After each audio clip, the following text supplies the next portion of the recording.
977ESPN.com and click on the Zone Deals logo to start saving right now. Now, as to the price. These deals won't last long, so get yours now. Zone Deals. You'll thank us later. A man who could easily afford to buy a vowel. The SEC Football Championship Game, the College Football Playoffs, plus the College Football National Championship Game all play right here. It'll be 1st and goal, Alabama. The Tennessee Valley's home of ESPN Radio, 97.7 The Zone. 3, 2, 1. Joe Hunk, John Abraham, Bailey Lowery, 256-576-4977. This is the Morning Blitz. All right, let's get this thing going. The Morning Blitz. Good morning to you, no matter where you are listening in North Alabama or South Tennessee on 97.7 ESPN The Zone or on ESPN Winchester. I am Joe Hunk. I'm the one to let you know that the Morning Blitz is always brought to you by Fleming Roofing and Restoration. I'm actually the one to let you know. The guys you need to talk to about all of your roofing needs. If you're having any roofing problems, make sure you look them up online at FlemingHSV.com to get your free quote today. And remember that Fleming always shows up. Yes, that is John Abraham, and the bandyman Bailey Lowery is the one that tells you the phone numbers, 256-5764. 97.7. Boom, there he is, as well as a weekend of college football, NFL football, and for John and myself, amazing high school football that we have had over this. And I guess struggle's the right word about Alabama, right? Yeah. Struggle? Is that a good word to describe what happened? I described the entire that's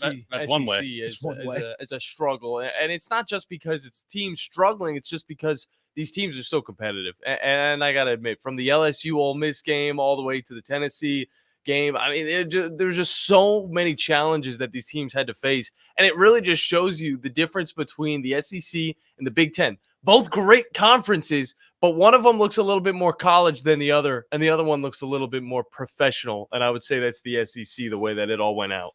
No, and the game with Alabama and South Carolina.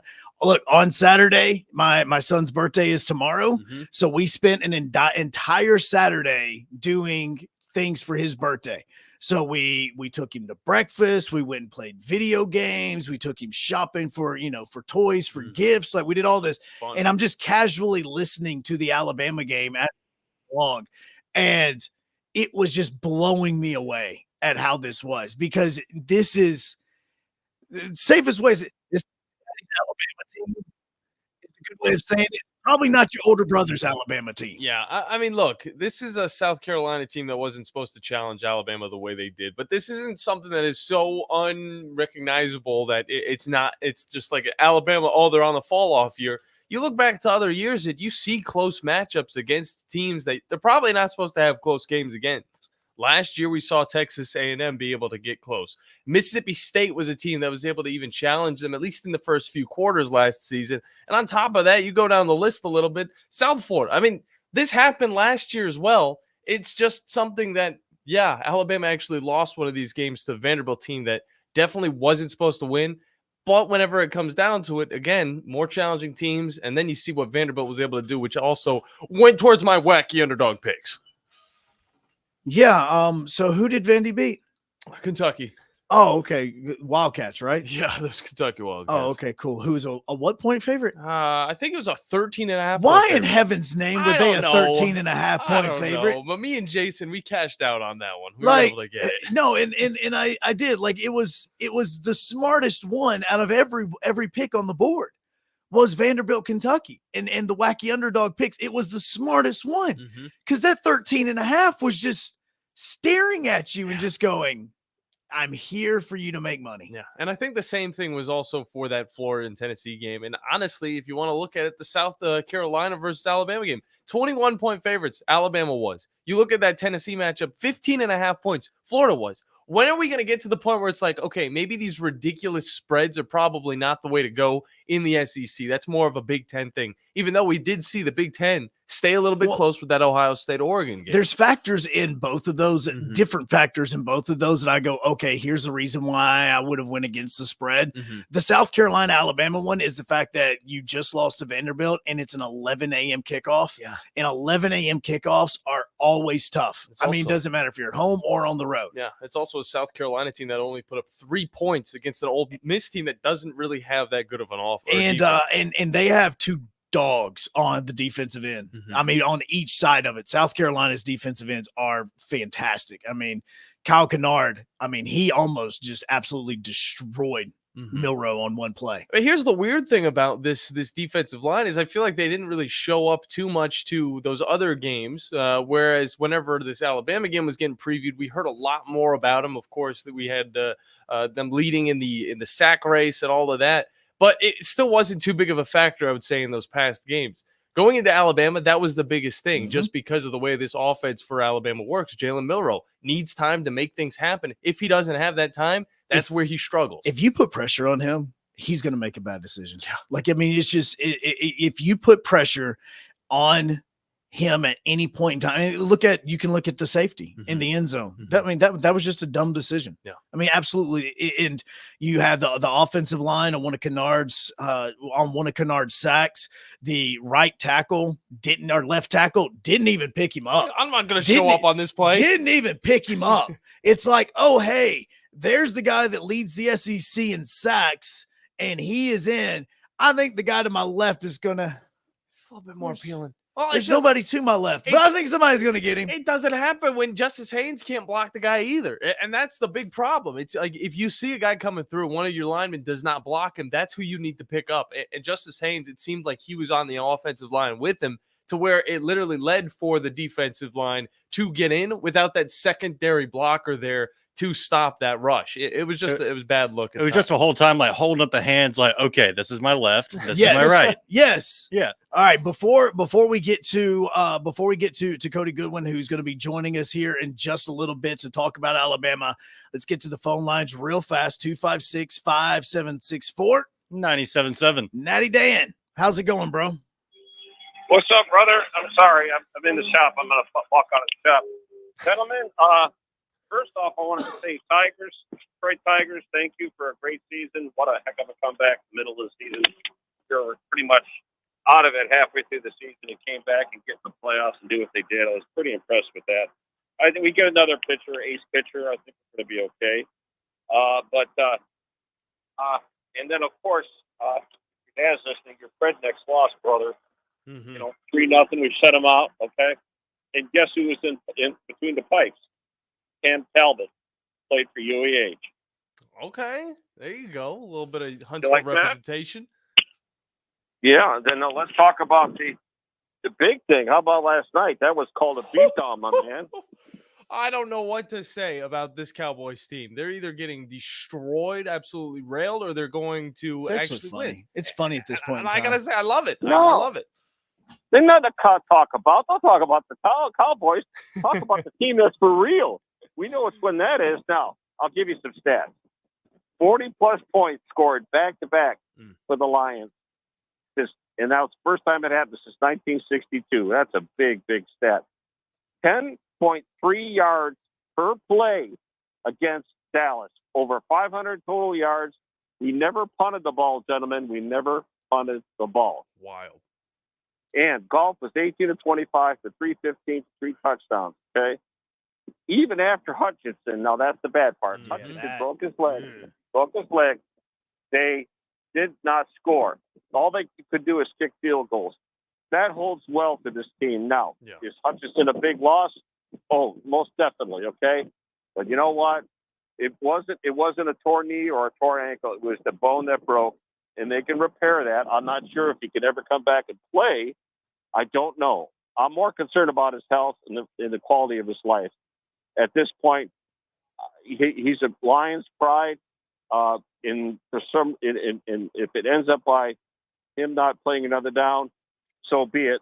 But I will say that I'm really proud of him, for him, because he's a great athlete, great asset to the team. He brought a lot of spirit to the team and competitiveness, and that's exactly what this team is.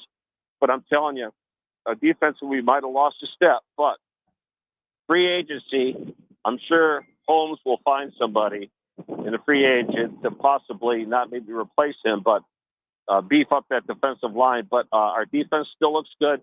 Offensively, gentlemen, that is the best offensive line in football. Yeah. Period. Period. They are monsters. They're just unbelievable athletes. They catch passes for crying out loud. We threw a pass to Sewell. You know, it's crazy. These guys are athletes, okay? And our running back duo, and we signed Montgomery up for the next 2 years, 2 more years. The guy's a stud. And Gibbs, you know, you had Laporta. I mean, the whole that trickery play that Laporta scored a touchdown was crazy good. Wild. And bottom line is this offense is so strong, guys. I can see us going deep in the playoffs, even with Hutchinson out. It's a quality team. Not one player makes the team, but one player is a big part of the team. But I think, gentlemen, if we can get another quality lineman, maybe trade up for something, I think this team still can make a run. I think it's the best offensive line in football, and they gouge you running, passing. Another acquisition, we picked up another wide receiver. I can't remember his name. I think it's number 17. He's pretty darn good. So bottom line, gentlemen, there's a lot of plus here. I'm excited. It was great to beat down Dallas because after last year they stole it from us because that was a touchdown. I was there. So, and my buddy's from Dallas, and he doesn't like the Cowboys, and he's all stoked up. Speaking of that, him and I are going to Champaign, Illinois this weekend. That's where I meet up with my buddy. That's my the new thing we do. The last several years, we've been in different venues for Michigan football. This year, it's going to be Champaign. Next year, I'm not sure where. But listen, I've been rambling, fellas. All I know is that I didn't get much sleep last night because I was so stoked up about this freaking Lions team that's going to win the Super Bowl, and I'm going to get some cash in my pocket. Well, let's definitely hope that you get that. See you. It is a good night. 90 points by that offense in the last 2 games for this Lions team. It is amazing, but losing Aiden Hutchinson is going to be a bigger deal in the playoffs than it is right now. It definitely is. Okay, it definitely is. It's you know, and I understand what Dan is saying about it. I know he's excited about the offense, but you don't lose the NFL sack leader and be like, yeah, we're going to be all right. Yeah, we're going to be cool. It's tough, but I mean, you got to ride that high a little bit of we just demolished the Cowboys. Oh, no. It always feels good to demolish the Cowboys. Oh, no, trust me. Everybody in America wins when the Cowboys lose. It does get a little bit of that neutral feeling at the end of the day, though, when you lose that top player, because that's similar to whenever the Browns were able to win some games and then they lose Nick Chubb. It's like they might have been, riding hot, but you lose Nick Chubb and there goes the season. It's not about the Browns. Nobody in America is talking about the Browns. That's just Nobody me putting my personal preference into the situation at hand. Only time anybody ever sees Brown now is whenever they look in the toilet. That's the only time that they're going to see Brown. Come on. I mean, that's where their season They're is. 1-5, guys. I mean, they can't still say got that field goal block is pretty cool. I though. can't say much. My team's 1-4. So I mean, yeah, hey, like the same freaking teams. We lost the exact same way. Yeah, I mean, it's it happens. We got a lot of stuff to hop into. Let's today, we got more people on hold. We're gonna get to you guys after we talk to Cody Goodwin of 24/7 Sports. He is going to be joining us next on the Neighbors Wealth Management Hotline as we still try to figure out what on earth is going on with the Alabama Crimson Tide as they now get ready to head to Knoxville here on the Morning Blitz. Oh, jeez.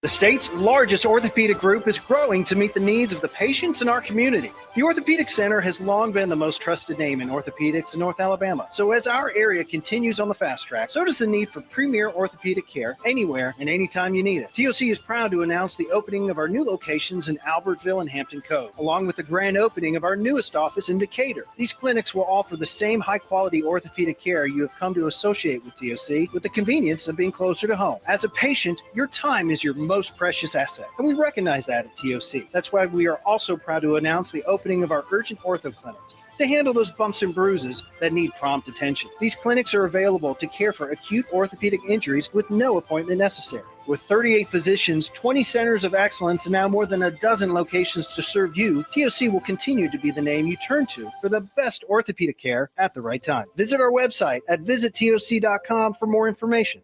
TOC, helping you live a better life.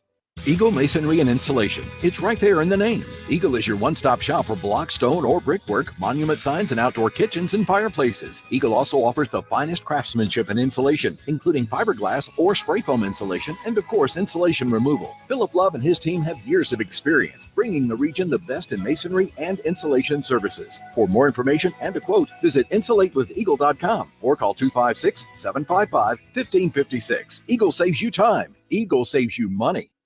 If you work in a dangerous or logistically intense industry, you know good training can be a challenge. There are training costs, safety concerns, and difficulty replicating real-world scenarios. There's a better way used right now in the Army and in all our armed services to better prepare our heroes, and it's available to you in your organizations. Higher Echelon's Game Development Team is revolutionizing learning in military training, dangerous industry, STEM, and sports performance domains with cutting-edge virtual training that immerses you in lifelike scenarios without the cost and safety concerns for trainees. With Higher Echelon's game-based training, you'll experience realistic simulations, precision accuracy, and unparalleled safety. Higher Echelon founder Dr. Joe Ross is retired Army who played and later coached for the cadets and puts that experience to use. His team has been building cutting-edge virtual training environments for soldiers and clients for a decade. Higher Echelon, the name you can trust for advanced training solutions. Reach out at higherechelon.com to get your free consultation. Go Higher and go Army. From the Fox 54 Weather Center, I'm meteorologist Emily Owen. Plenty of sunshine expected for this Monday. We'll see high temperatures warm into the upper 60s for the afternoon. It could get breezy at times. Wind gusts forecasted to around 20 miles per hour could be a possibility. Heading into our Monday night, we'll see temperatures fall into the mid and low 40s. We'll continue to sit under a mostly clear sky. I'm Fox 54 meteorologist Emily Owen on your home for ESPN Radio 97.7 ESPN, The Zone. Attention, attention, may I have the camp's attention? Your home of the college football playoffs. Playoffs? Is 97.7 ESPN, The Zone. Playoffs? Playoffs? Keep holding on when my brain's ticking like a bomb. 6 high school games coming up this week. Me and Joe had a thrilling showdown. That's not even the word to describe what happened Friday night in Harvest. It was madness. That's what I'll say it was. I mean, I don't ever recall ever seeing a high school storm a field, but if it was going to happen, Friday night in Harvest would have been the night. Oh, and you know damn well I had to join in. John jumps out the window just to go and sit there and talk to players after during the post game. Oh my gosh, we'll get into that a little bit later because we got like 17 of those matchups during the college football slate, and we're definitely going to talk about the one that we definitely were focusing on the most, at least me and the Bandy Man, that Alabama matchup against South Carolina, of course, kicked off at 11 o'clock. And to help us talk a little bit more about it is one Mr. Cody Goodwin from Bama 247. Cody, always good to have you on, man. How you doing? I appreciate you guys having me on. Joe, I got a bone to pick with you, man. You did not tell me that you were a Chiefs fan. So it's a Chiefs and fandom because I have so many friends in KC that I've rooted for them for like the last 5 or 6 years just to win. But hold on. But I also have worked for Titans Radio for the last 4 years. So it's more of a, I want my friends to be happy type thing. So yeah. Why? What did I do wrong on this? Well, I mean, you got another friend from Kansas City who is also a big Chiefs fan. There we go. Whenever you feel like you need to talk about Patrick Mahomes, hit my line. Hey, no, absolutely. No, I do. I have a ton of friends in KC. I spent a lot of time up there in 2018 and 19. And I was about to move there in 20 before COVID. So it was just, I was there for the snow game for KC in Denver back in 2019. And that's probably the most like magical football game I've ever been into because I was giddy and it was 5 degrees outside and snowing. It was amazing. It'll keep you awake. It was. I had 6 layers on, but it was awesome. I love it. I know we're here to talk about Alabama, but after I went back and watched the show last week, I saw that you were wearing a Sunday Funday shirt. And I was like, hold up. Oh, yeah. To discuss this. Dude, the amount of KC gear that I have stored that I have not been able to wear. Oh, yeah. Speaking of which, I'm also rocking. This is another KC shirt that I have that I'm wearing today, as a matter of fact. The amount of KC gear that I have had in bags and all of that because I worked in Nashville. And obviously, if you're working for Titans Radio, you can't wear any other team stuff. So I've had all this KC stuff just saved. And so now I've slowly been able to bring a little bit of it out now that I'm back in Huntsville. We love that. We love that. You're in a safe space. You can always root for the Chiefs. We got plenty of room on the bandwagon if the rest of you guys would like to. No! Do you know any Browns fans? I need somebody to coincide with. No. I need somebody to talk to outside of my family because they all give up on the team every single time they go 1-5. And it's ironic because they were trying to get me into the NFL. I finally decided to do so. And Joe convinces me to be a Titans fan. You shouldn't have been a Titans fan. No, he brought me onto the bandwagon, and I'm going down with the ship. Look, it's all I'm saying is the Chiefs bandwagon that you can hop on it now. Now it's kind of become that whole over-the-top thing because of Kelsey and Swift, and now it's not cool to hop on that bandwagon if you were. So the Titans one's a good one because at some point in time here in the next year or so, they're going to be good. I'm just not saying they're going to be KC good. I've had that same mindset about the Utah Jazz for the last 8 years. Bandy, you should have went Falcons. And it has gone nowhere. Cody, let's get into conversation with Cody. Help us out here, okay? Because we're talking about teams we want to be good. Alabama's a team that has been good for so long, but then, like you said, you go back and rewatch the game against South Carolina, and there's so many times you're looking at this team going, what in heaven's name am I watching right now? This is not your dad's Alabama team, not your older brother's Alabama team, maybe not even your older sister that's only 1 year older than you, Alabama's team.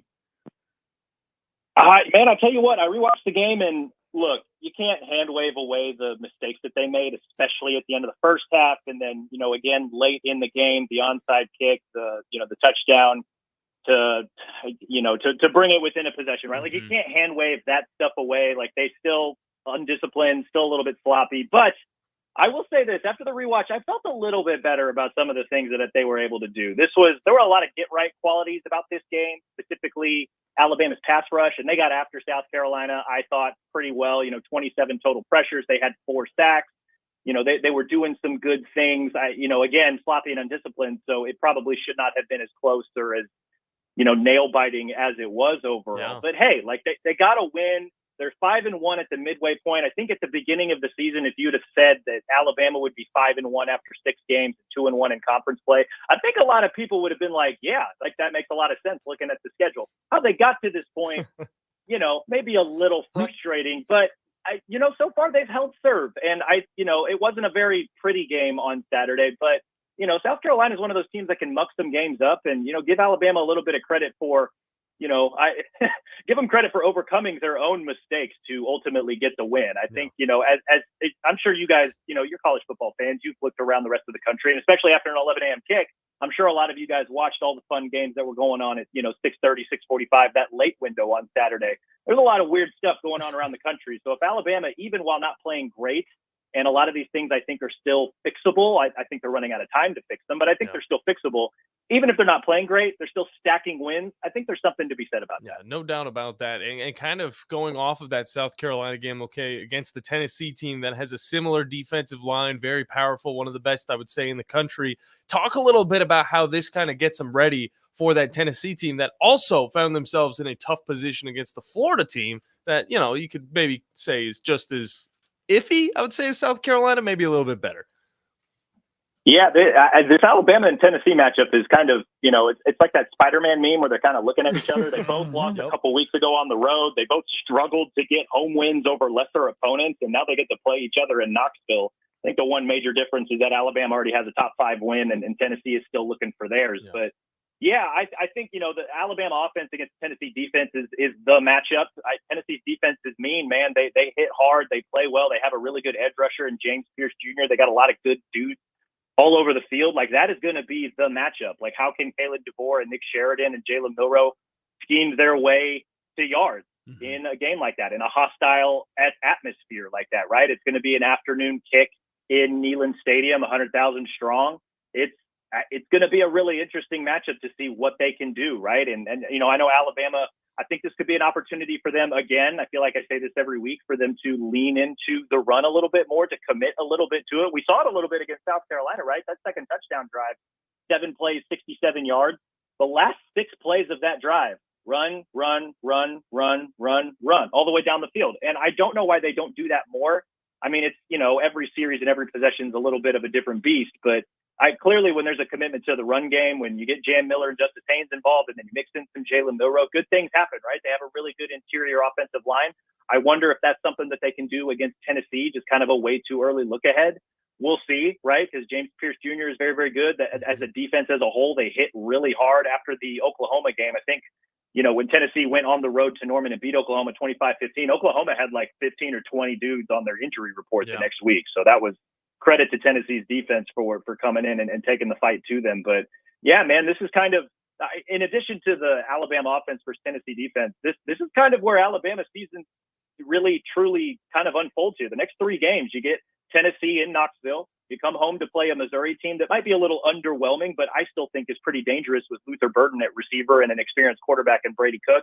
Then you get a bye week. Then you got to go on the road to play LSU. Alabama probably needs to win 2 of these 3 games to position themselves to stay in the playoff race, right? And that's with 2 of these games on the road, with the sloppy, undisciplined play. I can understand why Alabama fans are maybe a little bit nervous approaching this 4-week stretch, but this is a pretty crucial stretch for Alabama, if they just want to keep their playoff hopes alive, right? And so, it starts with a pretty big game at Knoxville. The last time Alabama went to, the state of Tennessee, and really the last time they went to Knoxville, things did not go very well. So I can understand some apprehension there. But yeah, man, this is kind of the season is beginning now this week, I think, like really in full force for Alabama. And it's going to be interesting to see how they do.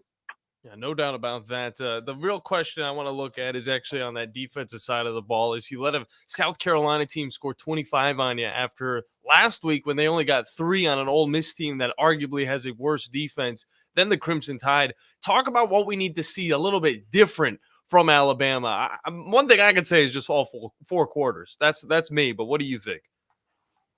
No, I think there's something to that, right? That they need to stay locked in and play disciplined football, or at least less sloppy football for 4 quarters if they want to go into Knoxville and beat a good Tennessee team. But, I think offensively they could do their defense a little bit of a favor by, extending drives and maybe, you look at some of these touchdown drives against South Carolina, right? Yeah. 9 plays, 75 yards. That's a nice drive, but 4 minutes, right? And then the next touchdown drive, 7 plays, 67 yards, 3.5 minutes.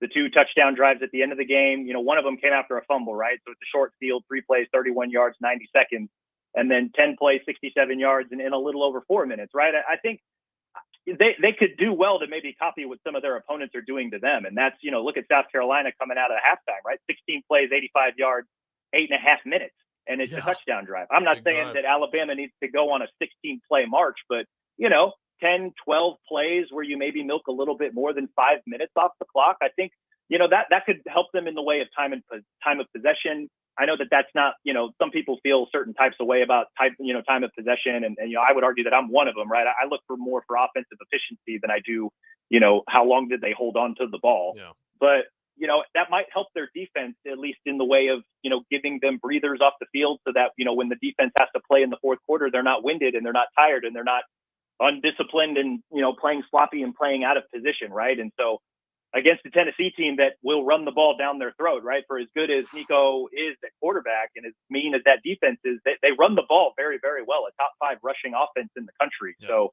that's one thing that Alabama has struggled a little bit. And I think maybe to help with the run defense, the offense could do well to, sustain some longer drives, eat some clock a little bit and help their defense out. And also, if you're going to move the ball on a hard hitting Tennessee defense, death by 1,000 paper cuts is not exactly the worst thing in the world.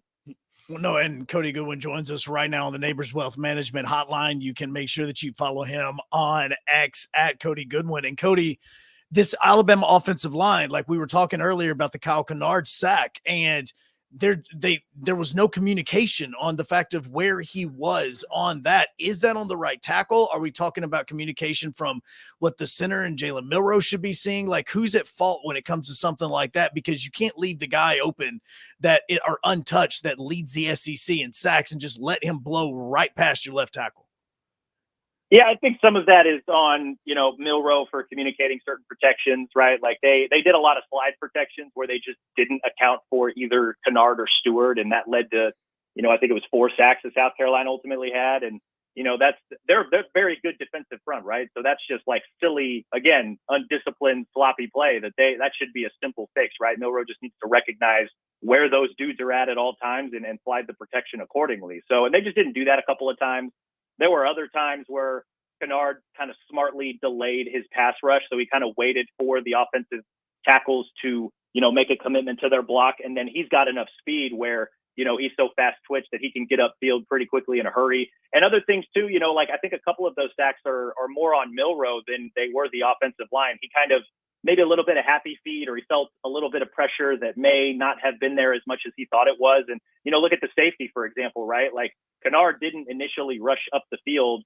And if you remember right, I think it was Stewart that came on the Milroe's blind side. He felt that pressure, which is good, but he rolled maybe a little bit too far out of the pocket and kind of double clutched a little bit. And if you double clutch against a guy like Kyle Kennard, who's fast enough to get upfield in a hurry, like, a quicker decision, I think, from Milroe would have probably avoided that safety in that scenario altogether, right? Yeah. Because he double clutched, Kennard got upfield, and, that led to the intentional grounding. So just little simple things, Milroe, I think this is probably the first not good Milroe game of the season, right? He still played fine, 16 of 23, 200 yards passing, still scored 3 total touchdowns, obviously a huge threat in the run game, but some questionable decision making, especially there at the end of the first half, just with safety and then the decision to throw and the whole thing with whether or not they had any timeouts there at the end of the first half. How would that have changed potentially what they were trying to do offensively?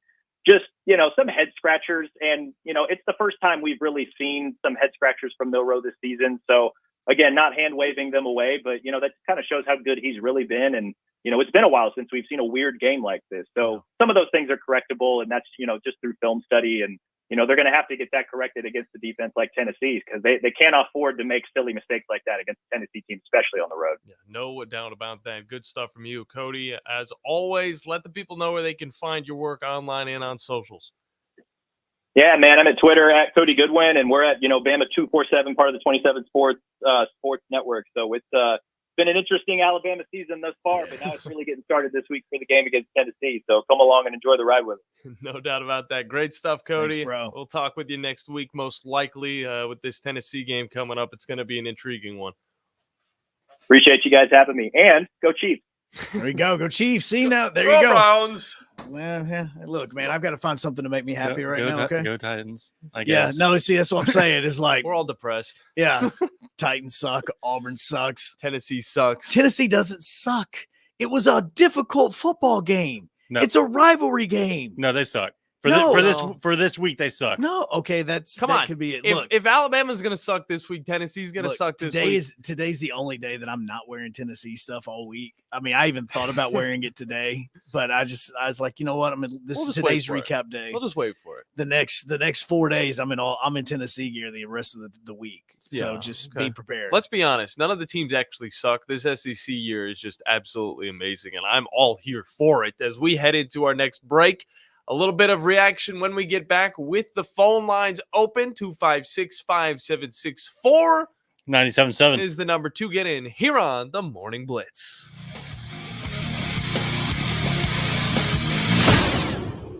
This is Brent Musburger's VSiN Action Update on 97.7 ESPN The Zone. Check out VSiN's catalog of original podcasts, daily and weekly programming to keep you in the know when you're on the go.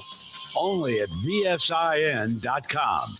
Now, here are the latest lines from my guys in the desert. Major League Baseball this afternoon, Game 2 between the Dodgers and the Mets. Sean Manaea starts for New York. The Dodgers will go with the bullpen game. LA won Game 1 on Sunday, a 9-0 final. 33 consecutive scoreless innings for the Dodgers. The Mets plus 120, LA minus 145. Tonight, the Yankees host the Guardians Game 1 American League Championship Series. Alex Cobb starts for Cleveland. Carlos Rodon for the Yankees. New York minus 175. Cleveland plus 145. Monday Night Football, the 2-3 Jets host the 3-2 Bills. Buffalo minus 120. The Jets even. The over-under 40.5. Buffalo favored by 1. That's the VSiN Action Update on 97.7 ESPN The Zone. I'm Chuck Sanders.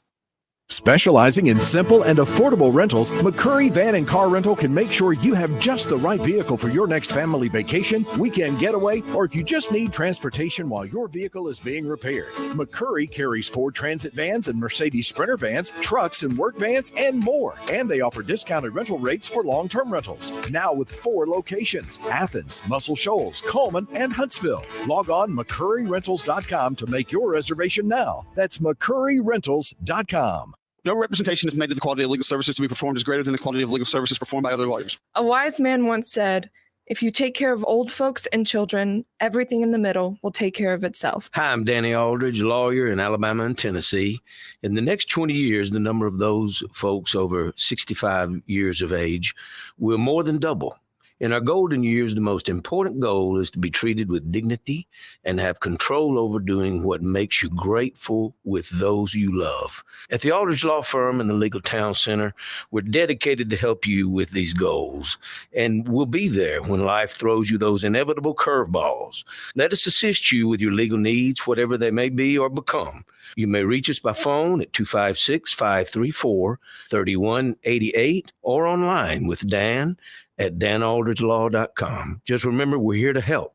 Whether it's personal injury, wrongful death, fraud and cheat, or estate planning made complete, we're here to help. Hi, this is Wes Neighbors. I'm here with Sam Fleming with Fleming Roofing and Restoration. Sam, tell the folks about Fleming Roofing and Restoration. Hey, Wes. Our company, Fleming Roofing and Restoration, specializes in commercial and residential roofing and repairs. I'm a fifth-generation Huntsvillian, and our family's been doing construction business in Huntsville area since 1965. Sam, what kind of roofs does Fleming Roofing and Restoration do? Our guys are skilled enough. We can come out and address any kind of leaks or issues you might have on your commercial, on your metal roofing, on your shingles. We can do anything, and we can offer you a solution to repair it, or we can replace it. Well, you guys also do insurance restoration. Our staff has 10 plus years of experience as insurance adjusters, and we really do know the inside and out of the claims process at Fleming Roofing and Restoration. Check out Fleming Roofing and Restoration online at FlemingHSV.com, or you can call or text them at 256-651-9440. Hey, Wes, we show up. From the Fox 54 Weather Center, I'm meteorologist Emily Owen. Plenty of sunshine expected for this Monday. We'll see high temperatures warm into the upper 60s for the afternoon. It could get breezy at times. Wind gusts forecasted to around 20 miles per hour could be a possibility. Heading into our Monday night, we'll see temperatures fall into the mid and low 40s. We'll continue to sit under a mostly clear sky.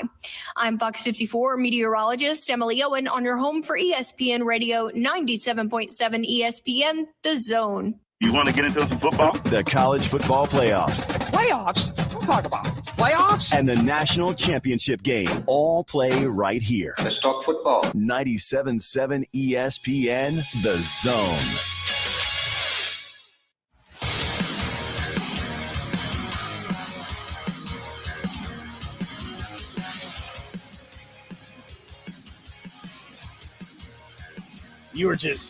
You're drumming over there to Danger Zone, the cover version of Danger Zone. Oh, yeah. One of those tribute bands. It's the band that does this is actually really good. They have a few different covers that are really, really solid that are kind of hard like that. Mm-hmm. There's one song that they do that it may be better than the OG, and if I said it out loud, somebody may punch me in the face. Honestly, there's sometimes, and you will get that. Either way, we had a lot of fun conversation with Let it rip.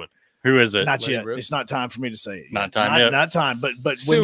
when there's a point in the conversation to compare the two songs, that there's one song, and it is a legendary song that I actually think that the guys that do that song do better. Okay. Well, there's a few songs I could throw out there for that same story, but either way, we've been talking Alabama football, of course, that matchup against the South Carolina Gamecocks, where they were able to win 27-25 against the team that falls to 3-3. And now we want your guys' reaction. 256-576-4977 is the number to get in. Talk with us after we, of course, conversated with Cody Goodwin from Bama 247. Bandy, let's hop right into it, man. Brandon's on with us. Brandon, how you doing, man? Brandon! Look, man, you pick an upset of an FCS game that nobody on us even knew was happening. I know. He won some wacky underdog pick money. I mean, wacky underdog pick money. He wins that. All right, Brandon, we'll come back to you here in just a bit. Let's head to the Borough. Jeff, how's it going, bro? Good. How y'all doing? I know, Shad, you won one guess for the day. You do know that Tennessee gets their championship rings this weekend, correct? Their college baseball ones, yes. Baseball. They get their baseball championship ring. So I guess, Mr. Hunt, when you wear that, are you going to wear Tennessee orange? Oh, I'm absolutely going to be rocking Tennessee orange. Well, then you'll be getting ready for prison. And you remember Tony Robinson? Remember him? I do remember him. You remember what happened with the NFL strike? You remember what happened? Do you remember? I do. The I'm first saying NFL yes. strike in the 80s when they went in the 80s. Yes. Do you remember what happened? Tell me what happened. Remember? Yes. Go ahead and say it. You can The say it. Washington Redskins pulled him out of jail to play. Yeah. Pulled him out of jail to play ball. Yeah. As soon as the strike was over, they put him back in. Yeah. Smart As move. soon as the strike was over, they put him back in. Of course, they won all them games on to win the Super Bowl. I think a couple years ago or a year or so ago, they finally gave all the rings out to people. I guess I don't know what Tony Robbins is doing now. Who really cares? He's a drug dealer, college anyway. It's like an old song, Cocaine. He's all right. He's cocaine. Everybody knew he was a drug dealer. Everybody knew Eric Clapton. That's a good song. Everybody knew he was a drug dealer with Tennessee anyway. Everybody knew he dealt drugs. He's like the oldest Campbell. He was a town druggie in Knoxville. And that when he was in Knoxville, so everybody knew he, like I said, he tore the up against Alabama, which I don't really care. But now they do play Saturday, and I guess it's a big game. Whatever. I don't know who I want to win. I hate Tennessee more, but I kind of like to see Tennessee win, see some Alabama people squirm. That I know that they hate Kentucky, so I like to see them squirm a little bit, so somewhat. But if Tennessee can score in the first half, maybe they might win. But they haven't scored in the first half last 2 weeks. So if they can score, they might be able to win. It'll be a big. I got a question, Jeff. At the end of the day, being a Kentucky fan, do you dislike Tennessee more, or do you dislike Alabama more? Oh, I just like Tennessee more, but there's some Alabama people that I want to see Tennessee win and make them squirm. Okay. I like you three and a guy in the mornings. The Double D, I like seeing him squirm a little bit. Oh, but I understand that one. Because all y'all hate Kentucky. That's why I want to see y'all squirm. Come on, man. I don't hate Kentucky. Never Kentucky. hated Kentucky. Y'all can't stand it because I know y'all love Saturday night. Vanderbilt beating us great. Y'all love that. Actually, I didn't watch that one. I was too busy watching that amazing Tennessee-Florida game. Oh, no, I did watch it. I thought it was hilarious. Yeah, amazing. 3-0 at half. Woo. That is an NFL game, to say the least, all the way till the end. Yeah, well, are you still rocking the Titans stuff? I told you more at Friday. You still rocking that stuff too? I got the Arizona Coyotes actually. No, I got tons of Titans gear. I got some more of it yesterday. The Arizona Coyotes are defunct. They're not around anymore. I know it's vintage. Yeah, now it's vintage. Yeah. So that's okay. As much as the governor wants them to stay, though. They're defunct, but no, we had it was a pretty good weekend. Big Boo Man was awesome. Saw Patino. He, like you said, he came back to Camelot and he saw Pope. It was great. They love him and he loves them and we didn't have too good a game with Vanderbilt. Had a lot of mistakes. And then Sunday Texas took us to school in volleyball. They're one of the best in the country and probably move up in the polls because Pittsburgh, SMU beat Pittsburgh. I think Thursday or Friday night we beat SMU at SMU and they beat top ranked Pittsburgh, so they'll move up the polls some. And as far as Kentucky winning an 8 straight SEC probably will not happen because they have 2 losses now, and Texas is unbeaten. I don't see them losing 2 or 3 volleyball matches. They're really good. They've got some hitters, and they've got Skinner and Rutherford and Singletary and some other ones that are really. They got a wine girl that's real good. So I don't see them losing the SEC. That's the way they'll take a title away from us is bring somebody like Texas in. But no, I know you guys had fun with the Vandy game and everything else, and so see if y'all can beat Alabama this weekend. I know we shouldn't have SEC Media Day tomorrow because the Tennessee Alabama week is just holy grail. We don't need to have anything. Just let that be the holiday and let nothing else go on in sports. It's just a holy grail rivalry.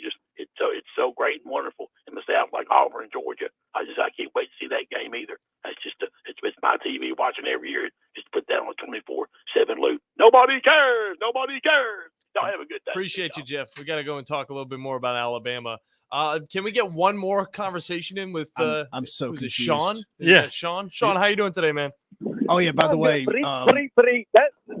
Jeff is an idiot. There's not one Alabama fan in this world that hates or worried about Kentucky. Yeah, the guys. Hey, not even in basketball anymore. Yeah. Yeah, I mean, not one person is worried or hates Kentucky. I hope Kentucky wins every game they play unless they play Alabama, you damn buffoon. I don't know where you get that we hate Kentucky. We hate Tennessee. We hate Auburn. I mean, most Alabama fans don't even hate Georgia. They just hate their fans. Yeah. I don't see, like, when he's saying about that, though, I can't tell if he's talking about Alabama fans, if he's talking about SEC fans, or if he's just talking about us, us three. Look, that is the greatest thing ever. You just nailed that on that. Majority of the time, we don't hate a team. We just hate the fans. Like, that's such a true statement. Exactly. But there's Alabama fans hate two teams. Number one is Tennessee, in my opinion. Now, Yep. Number two, I hope, as an Alabama fan, I want Auburn to win every game they play except for against Alabama. Now, I hope Tennessee loses every game they step on the field at. Yeah. But there, I promise you, you dumbass, ain't not one person hates Kentucky. Not one. We don't even know what's going on there.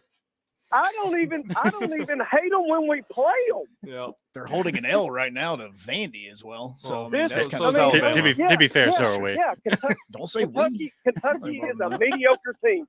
They have never won an SEC championship. They will probably never ever play for an SEC championship again, especially since they, done away with division. But nobody hates Kentucky, you buffoon. I totally agree with you. Appreciate you calling in, Sean. I got a question, though, too. Who would make an SEC championship first, Kentucky or Vanderbilt?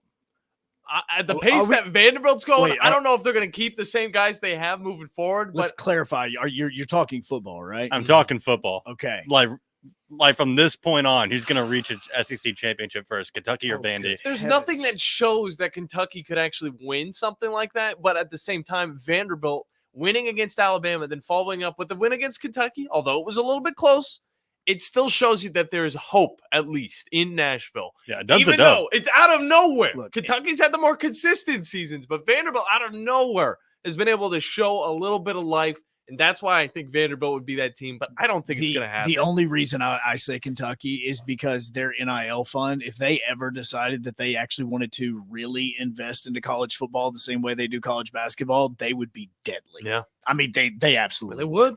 They have the alumni. Like they seriously, if they ever decided to find out that college football is more profitable than college basketball, they would make so much money in college football. No doubt. We have to hop It's a fun atmosphere. Kentucky is an extremely fun atmosphere. It's beautiful. And not everybody's like Jeff. They are Kentucky fans that are kind of cool. I think most Kentucky fans are actually kind of chill, unless they're always just hyping up their basketball team nonstop. I'm telling you, you go on a Saturday. You go to Keeneland, you go enjoy some horse racing, you go over, you tailgate a little bit, and then you go in. It's a fun game day atmosphere. Kentucky's a fun game day atmosphere. It's just, again, like what he just said, it's mostly the fans that cause you to hate a fan base. That's interesting. Or to hate a team. I don't know if any Kentucky fans have made me hate a team. Not even Jeff, I'm going to be honest with you. But it's still, it definitely makes it a little bit easier. I just like the fact that he called in, made fun of us for talking volleyball, and then he called in and talked to. That was really cool. Talking to Alabama. I don't even know where he was bringing out some stuff. Either way, we got to go to break.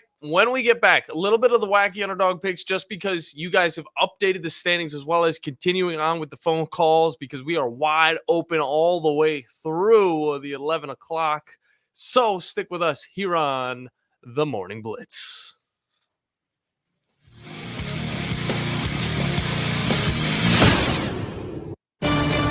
From opening night to Super Bowl 59 in New Orleans, don't miss a second of the NFL this season. Hi, this is Kurt Warner of Westwood One. Join our crew each week for the best in primetime NFL action. Monday night, Sunday night, and Thursday night football, plus marquee games on Thanksgiving, Black Friday, Christmas, and more. Westwood One is the exclusive radio home for every primetime and postseason game. It's right here. Right here on 97.7 ESPN, The Zone. If hunting and outdoor recreation are your passions, it all starts with the right property. That's where I come in. I am Bo Butler with Southland Realty and Auction, a hunting and recreational land specialist and a Jackson County native who sees land through a hunter's eyes. Just as you trust your guide on a big game hunt, you can trust me to find the perfect property for you. Thinking of selling? Let me help you make your land attract buyers. Remember, Bo knows land. Call me at 256-609-0512. Hey folks, Bob Baumhauer here. Are you ready to enjoy another great football season with us here at Baumhauer's Victory Grill? Our special big game headquarters menu includes fan favorites such as our gooey char-grilled chicken and chips, Victory Caesar salad with your choice of char-grilled chicken, grilled whitefish, or shrimp. And you'll definitely want to tackle our gooey char-grilled chicken sandwich with a fresh mojo marinated boneless chicken breast topped with a Blanco cheese and bacon served with curly fries. Baumhauer's Victory Grill, legendary fun and legendary food. No representation is made that the quality of the legal services to be performed is greater than the quality of legal services performed by other lawyers. This is Wes Neighbors sitting here with Stan McDonald. Stan, tell everybody why you're the best damn dirt lawyer in North Alabama. Yes, Wes, at Jacob Title and the Stanton Law Firm. You know I'm a dirt lawyer, and a lot of our friends know that, which means we specialize in real estate. Now, if you own real estate or you're buying it or you're selling it, you need to do a closing, but a lot of times there's legal issues associated with that. We're a great group to talk to. My son, Lewis McDonald, heads our commercial closing division, and we approach your real estate needs very seriously. We seek to be the premier real estate closing company in North Alabama, and we do it in such a way it shows that we're experienced, we're for your success. We like to handle your real estate needs the same way Coach Dan Reeves used to say, never let them see you sweat. And that's going to be to your benefit, too, when you visit us at Jacob Title and the Stanton Law Firm. Our website online is jacobtitle.com. Tom Luganville here for my friends at Woody Anderson Ford. Bobby White and his team take great pride in their service department, and you can see it the moment you walk into those beautiful new service lanes. And just like a championship team, they all work together to make sure your experience is second to none, whether you drive a Ford or not. Also, check out the gold certified pre-owned inventory at Woody Anderson Ford for great deals every day. Stop by and see them at Jordan and Sparkman or at Woody Anderson of Madison on Hughes Road, or visit WoodyAndersonFord.com. From the Fox 54 Weather Center, I'm meteorologist Emily Owen. Plenty of sunshine expected for this Monday. We'll see high temperatures warm into the upper 60s for the afternoon. It could get breezy at times. Wind gusts forecasted to around 20 miles per hour could be a possibility. Heading into our Monday night, we'll see temperatures fall into the mid and low 40s. We'll continue to sit under a mostly clear sky. I'm Fox 54 meteorologist Emily Owen on your home for ESPN Radio 97.7 ESPN, The Zone. Your home for the best coverage of football anywhere. See, now this is a football. I want you to carry this with you always. Never let it out of your sight. 97.7 ESPN, The Zone. Someone pour me up a double shot of whiskey. They know me and Jay Dale's got a history. Don't dance for this, Bandy. Oh, Bandy's loving this song. Oh, absolutely is. Hey, don't forget, coming up tonight, you'll be able to listen to Bills and Jets, 7:15 kickoff on 97.7 ESPN, The Zone, as Titans fans are going to pay attention because Titans play the Bills next week. Yeah, we're going to definitely then look they into play that. the Lions the week after that. So it's going to be fun. 1-6 looks really, really good. Oh, Yep, yeah. absolutely. So 256-5764. 97.7. As that's the way you get in on the Morning Blitz, brought to you by Fleming Roofing and Restoration. But right now, we're going to walk with Elias. How's it going, man? Doing good.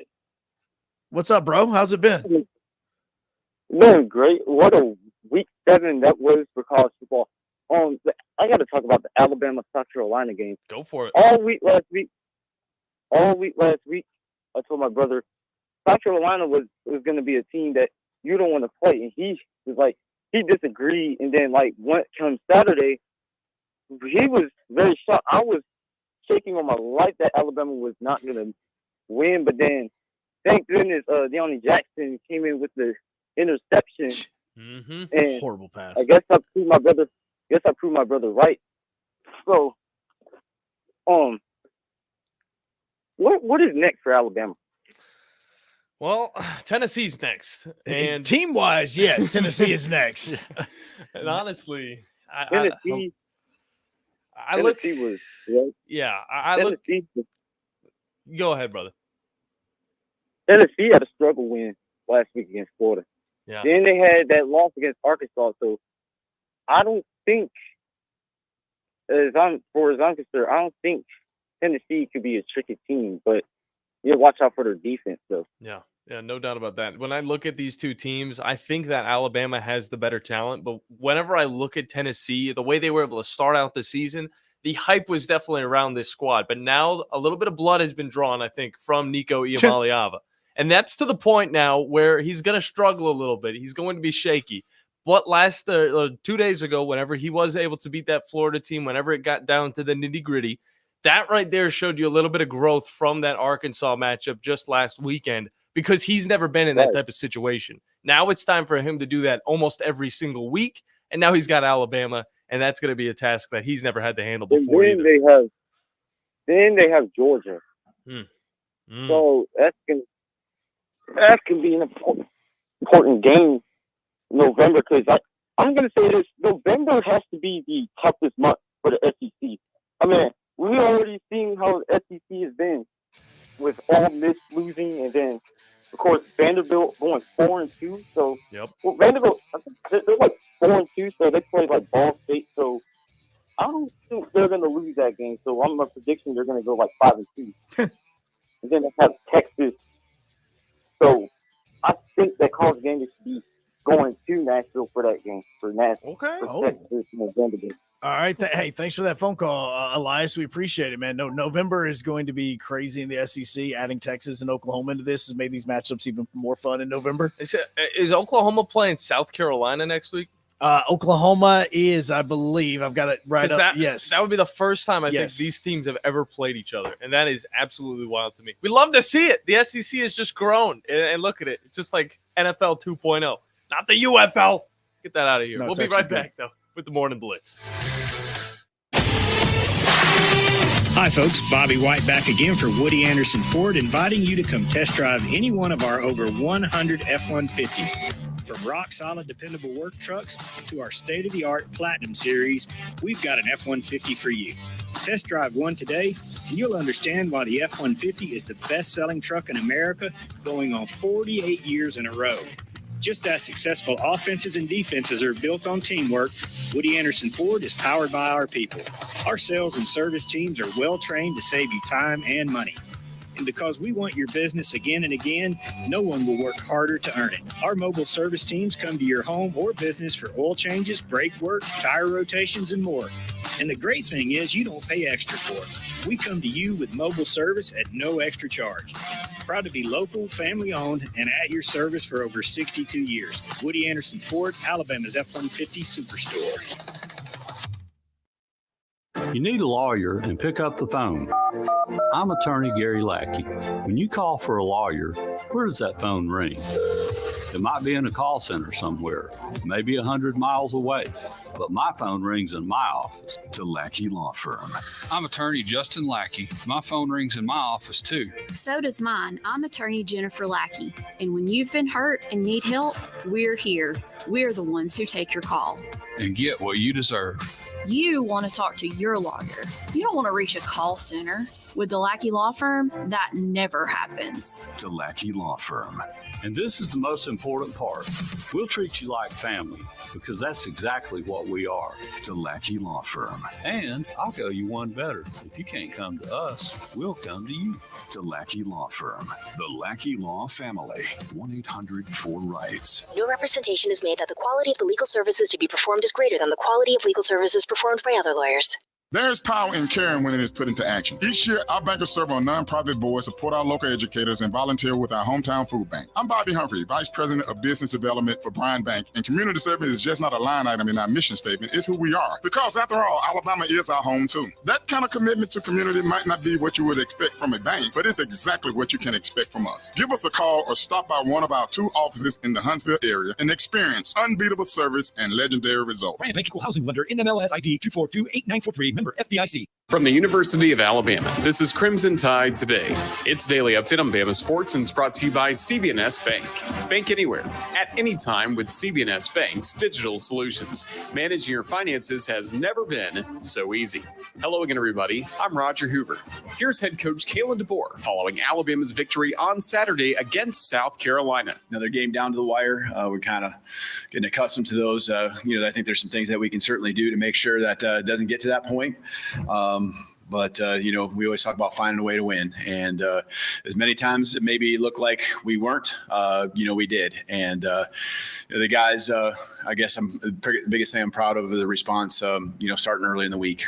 Today, there's things I think that happened because of the way they came ready to practice, whether it was just a response Sunday after we got together and kind of talked over the truth of what we had happen a week ago. And then Tuesday, just back to work. So, very, very unified group that understands that there's still so much more we can get better at. I'll have more in a moment. CB&S Bank has a long history of stability and a legacy of serving our community's needs for generations. You could say we know a thing or two about tradition. We've been family, community, and financially strong since we began in 1906. Being a team player is part of our culture. That's why at CB&S Bank, we're proud to sponsor the University of Alabama Athletics and prouder to take the field or court with you.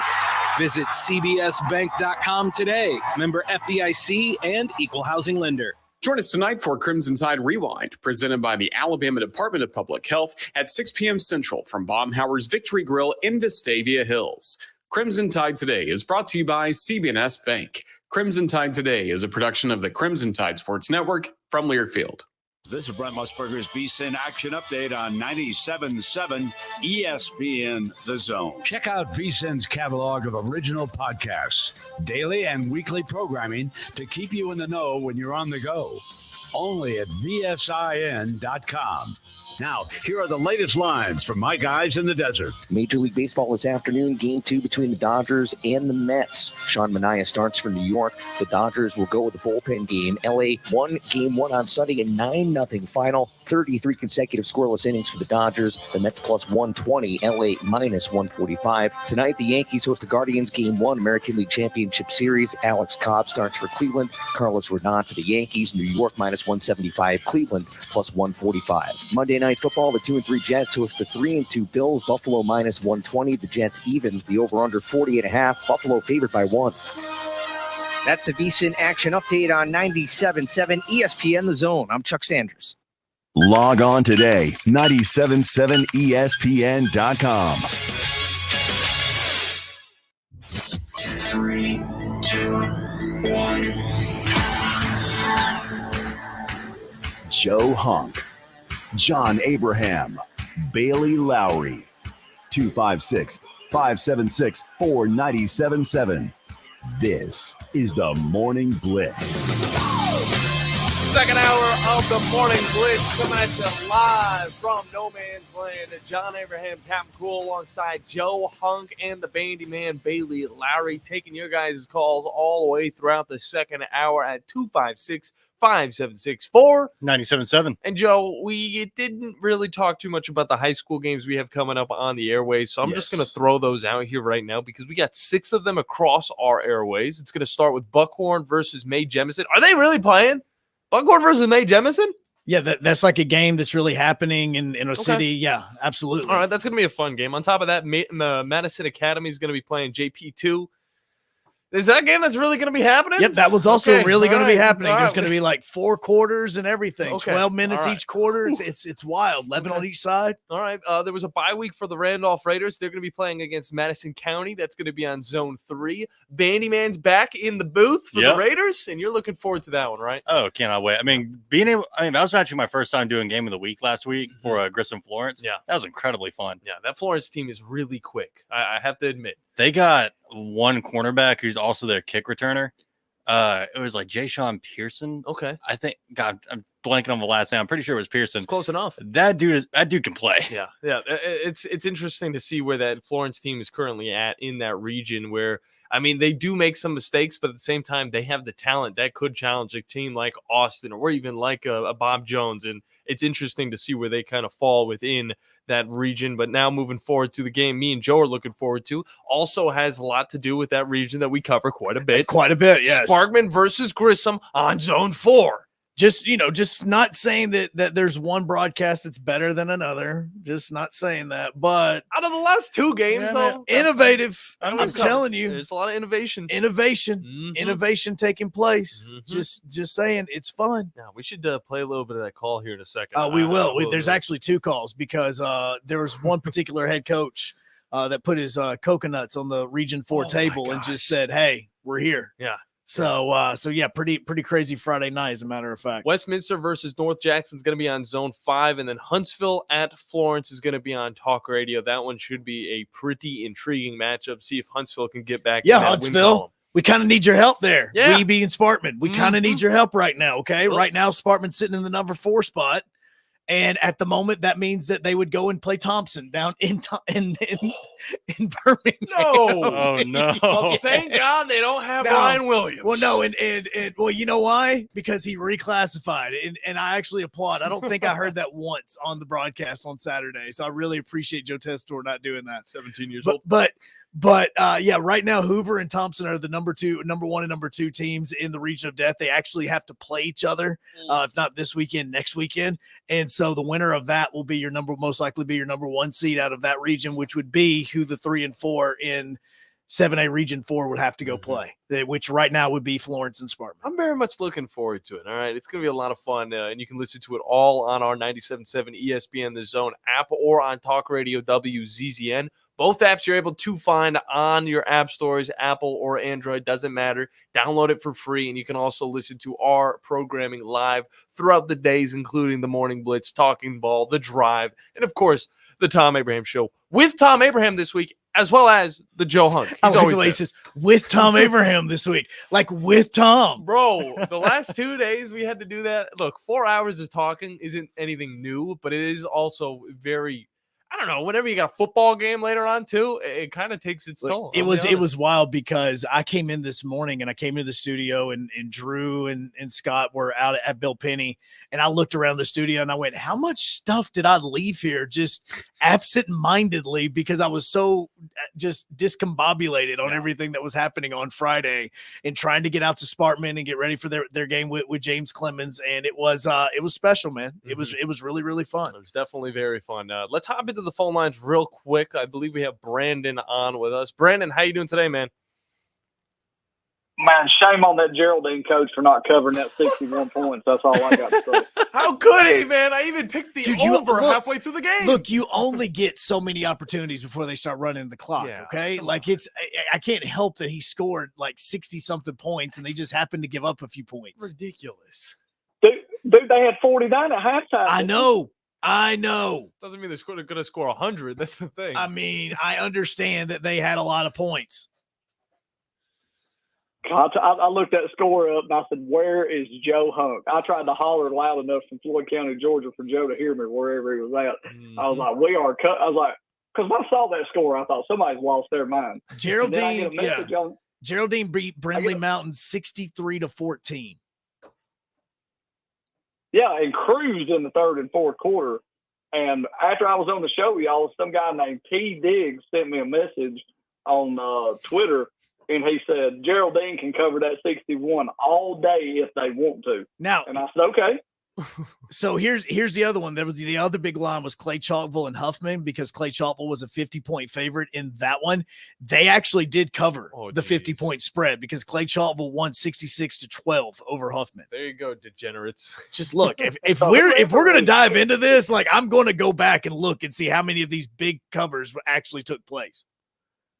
Well, somebody really ain't all that bad off on throwing those big stupid numbers out there that you would scoff at. No, see, and that's the other thing is that these things aren't like, it's not that crazy when you start looking back at these games. No, it's high school football, man. I mean, like, look, so right now Auburn versus Smith Station. Smith Station was a 48-point dog, and Auburn won that game 70-60. That's really not that far off from the number that was given out. That's huge.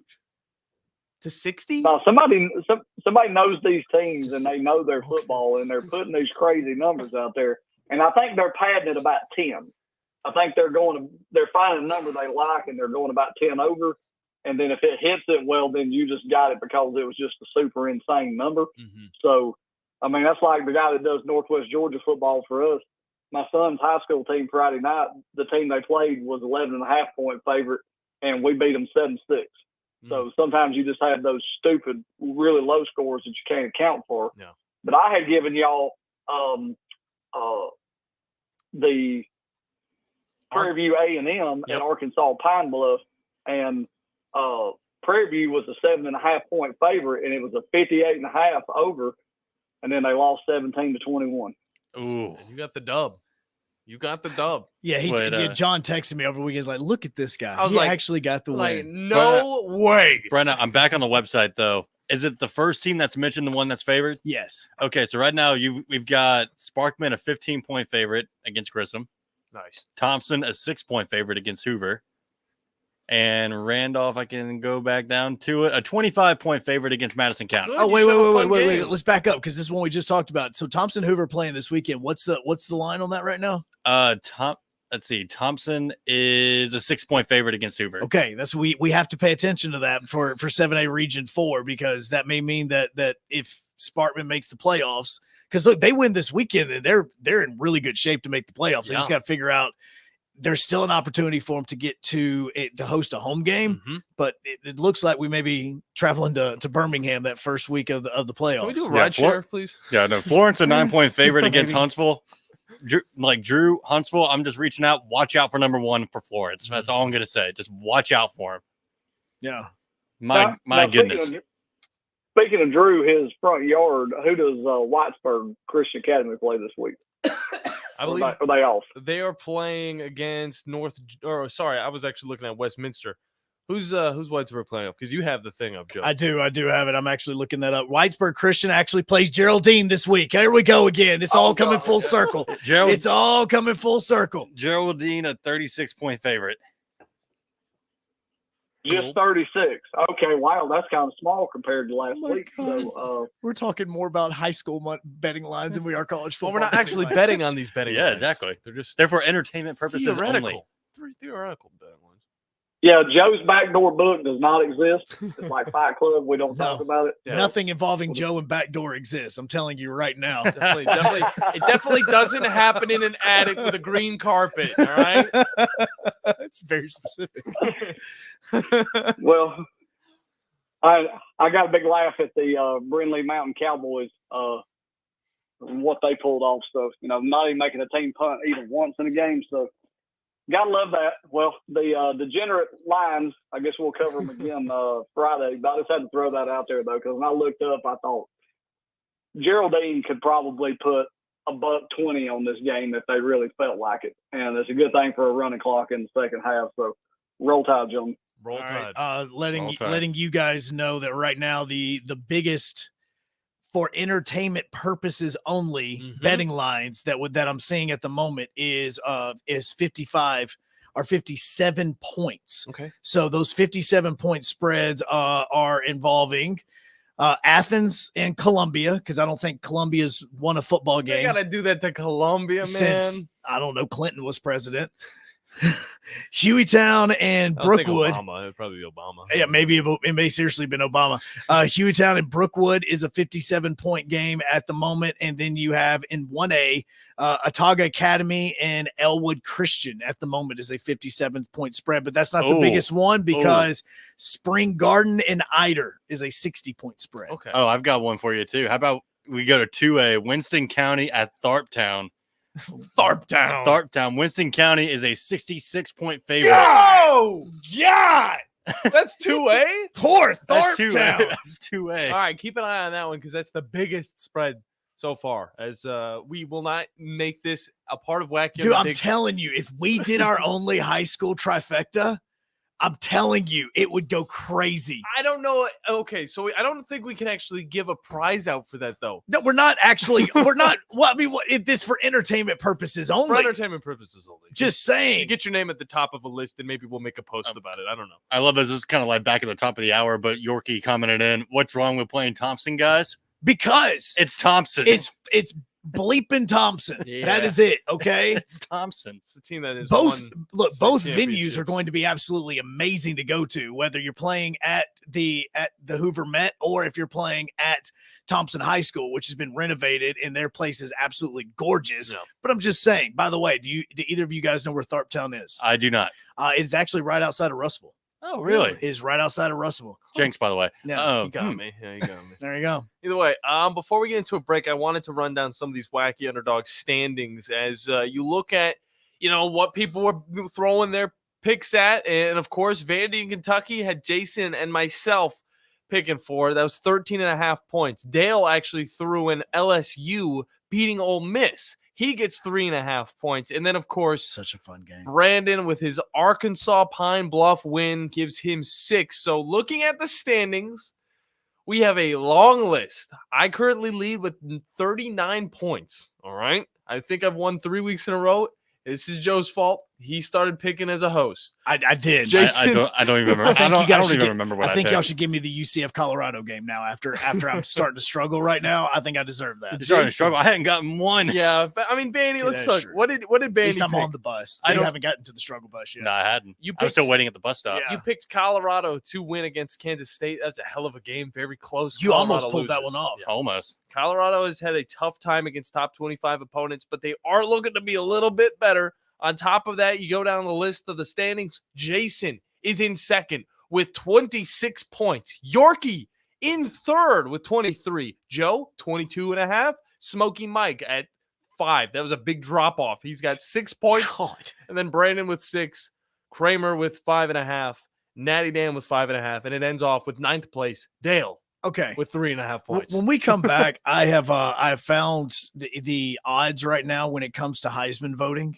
Nice. After this past weekend, this list is just outlandishly wild. Asinine. I mean, it is the number one guy we've Can I say talked that? about numerous times, but when you start looking at the list, there's some names on there. You're going, wait, what? Can we do like a game show? Give me Kyle McCord. And he is not on there. There you go. The Morning Blitz returns.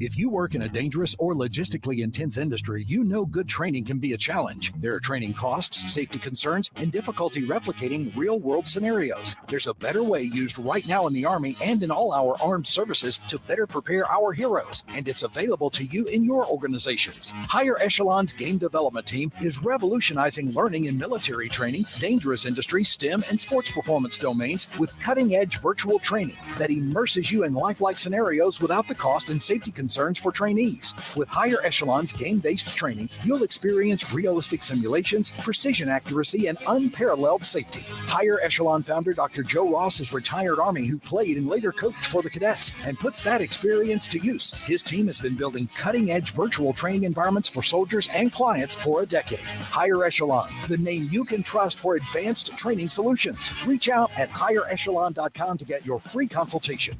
Go higher and go Army. You don't have to go somewhere else just so you can go somewhere new.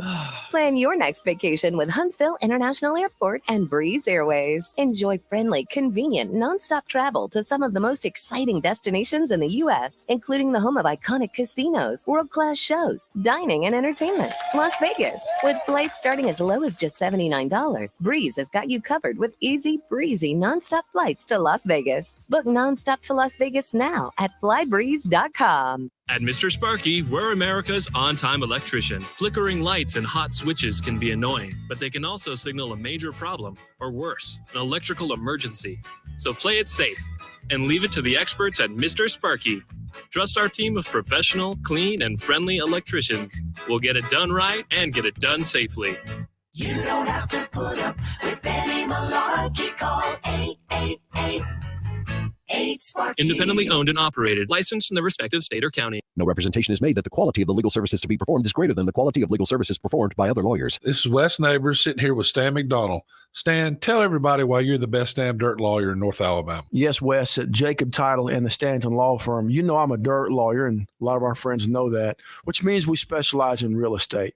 Now, if you own real estate or you're buying it or you're selling it, you need to do a closing, but a lot of times there's legal issues associated with that. We're a great group to talk to. My son, Lewis McDonald, heads our commercial closing division, and we approach your real estate needs very seriously. We seek to be the premier real estate closing company in North Alabama, and we do it in such a way it shows that we're experienced, we're for your success. We like to handle your real estate needs the same way Coach Dan Reeves used to say, never let them see you sweat. And that's going to be to your benefit, too, when you visit us at Jacob Title and the Stanton Law Firm. Our website online is jacobtitle.com. Are you tired of chasing a roofing contractor to show up on time or even show up at all? I'm Sam Fleming with Fleming Roofing and Restoration. Our motto at Fleming Roofing is we show up. Our goal at Fleming Roofing is to provide the reliable customer service that you deserve. And we have the resources to meet all of your roofing needs, residential, commercial, industrial, replacement, or repairs. We are manufacturer certified for roof coatings, single ply membranes, and asphalt shingles. Whenever you need a roofing professional you can count on, call Fleming Roofing and Restoration. We are committed to finding the solution that meets your needs. We don't have quotas or heavy-handed sales tactics. Fleming Roofing, we have expert experience. We show up. Free estimates, residential, commercial, industrial, replacement, or repairs. Check us out at FlemingHSV.com. FlemingHSV.com. When you need a quick response, it's Fleming Roofing and Restoration. We show up.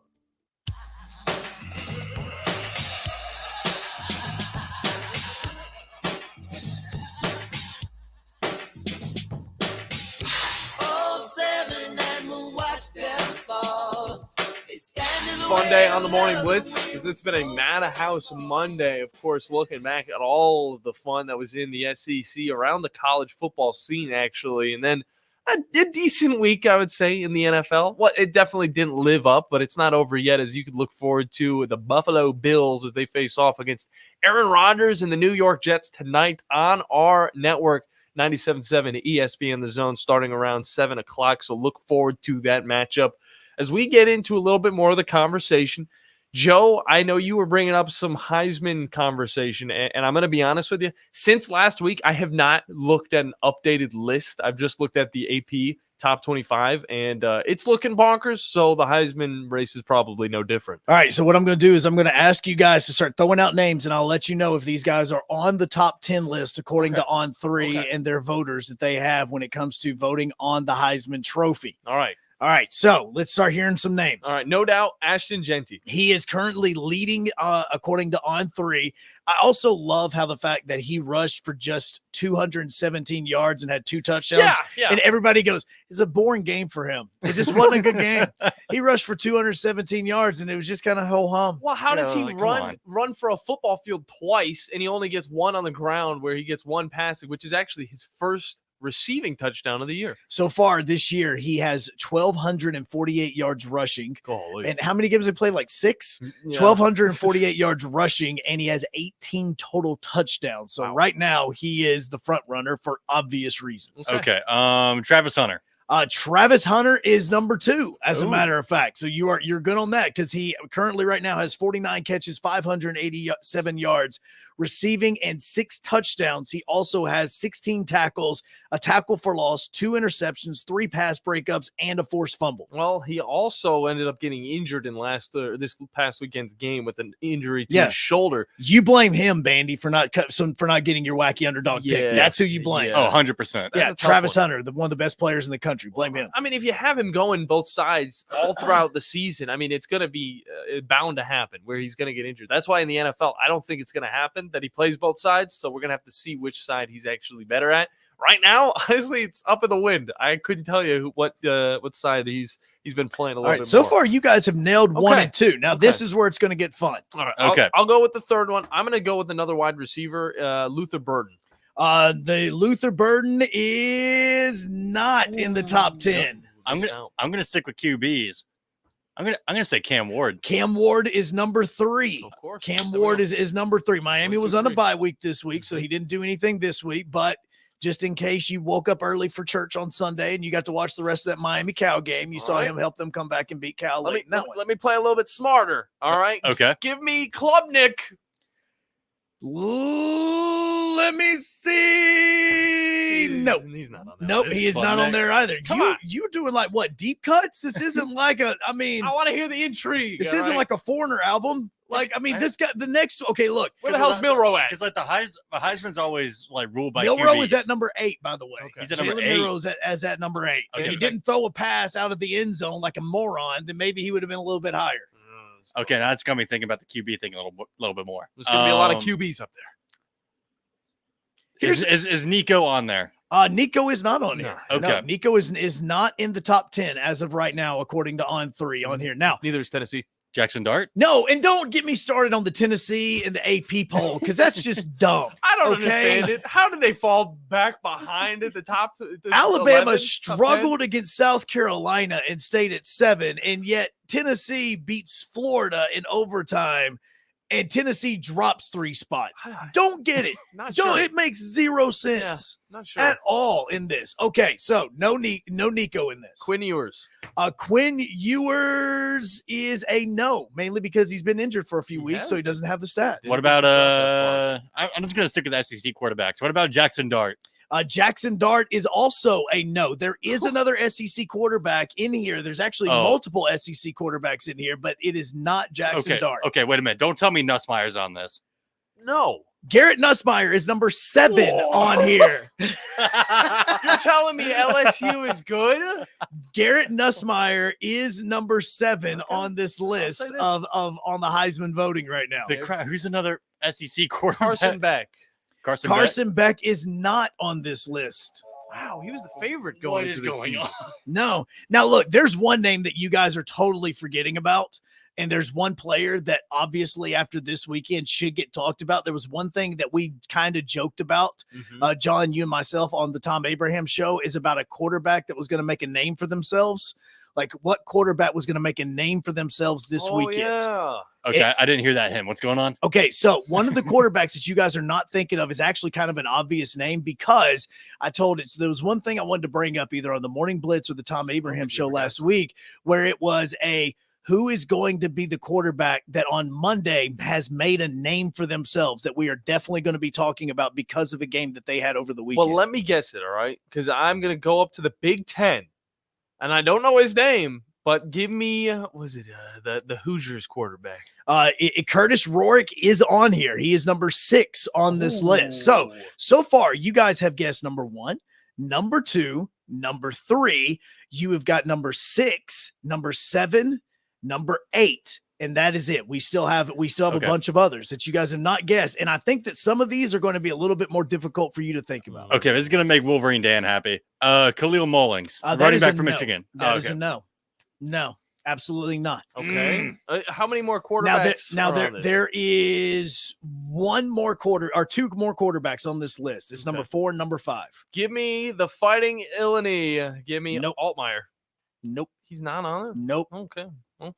Nope. Well, I think I'm giving up now. Okay. Is Shedeur Sanders on there? Shedeur Sanders is not on there either. Riley Leonard. No. Now, all right, so number 10, which is one that you guys are not going to get, according to On3 right now, their Heisman voters, they actually have Tyler Warren, the tight end from Penn State. I was never going to guess that. No, you never would have, and you also do not think about the wide receiver from Ohio State, Jeremiah Smith, because you would think of Will Howard. I do think about him. I actually brought him up last week on the show. The similarities between him and Ryan Williams are very much there. All right. Here's the one that you should be thinking of. Okay. Here's the one you should be thinking of after this past weekend, but you most likely are not thinking about it. Oregon quarterback Dylan Gabriel. For sure. After that win against Ohio State, that solidified Oregon as a legit top 5 team, and now they're actually looking like a good top 2 team. So Dylan Gabriel on 3, he's actually sitting at number 4. It's the number 5 person that's going to raise some radars. Okay. All right, but let's go back to the phone lines as we continue on here. 256-5764 97.7. And Jason, is that right? Jason, welcome in, man. How's it going? Oh, it's going great. All right, number 5 has either got to be Brock Vandergriff because they're hating on Kentucky, or Nico from Vanderbilt. No, is not Nico. Nico is not on here, and it is not the Kentucky one. No, is neither one of those. It's a good guess though. Yeah, no, I mean, trust me, you can't lose to Vanderbilt and be in there. Is it Nico from Vanderbilt or Pavia? No, it's not Nico from Vanderbilt. That would have been even worse. But you are correct. Diego Pavia right now is number 5 on the Heisman list. Why didn't I think about Diego Pavia?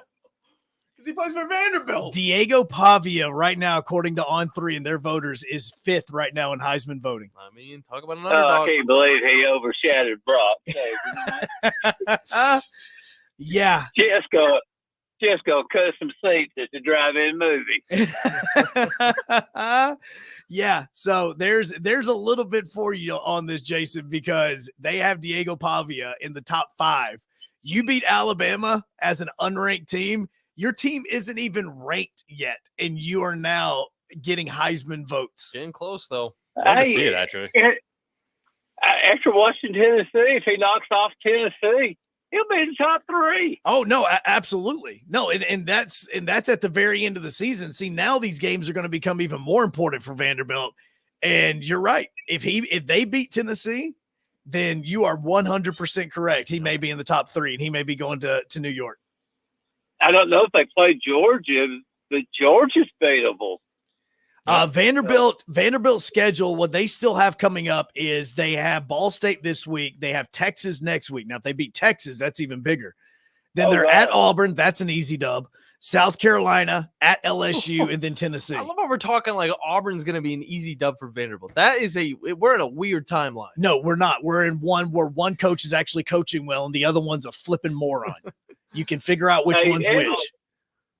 Oh, Ryan Williams, he's going to get several games on TV to show out. He'll have to have a chaperone because he's 17. Nope. Yeah, he is. He's going to have a chaperone. He's not even going to be able to buy tickets to go to the Statue of Liberty by himself. He's going to have some help. He's going to have a guardian go with him.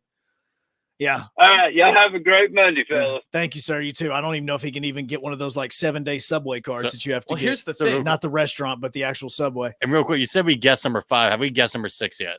Yes. No. See, so number 5 was the one that I knew that you would not get. Number 6 is the Curtis Rorick, the quarterback from Indiana. 7 is Garrett Nussmeier. 8 is Jalen Milroe. 9 is Jeremiah Smith. And 10 is Tyler Warren. Now, other ones that were receiving votes, Carson Beck was just outside of the top 10. Okay.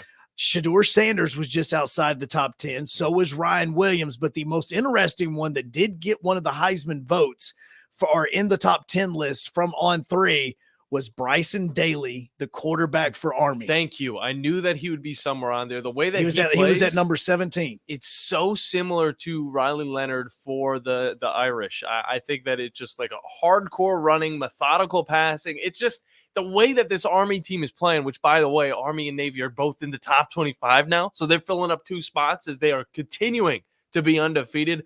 But yeah, Daly and this Army team, the way that they play football is just, it is so classic, so nostalgic, and it is so assertive. I love the way that they're playing right now. So there's your list when it comes to the Heisman. But to see Diego Pavia on there, it was like a whoa. Okay. 5 nonetheless. At number 5. It wasn't just a, hey, he's barely there. Like Tyler Warren is at number 10, not Pavia.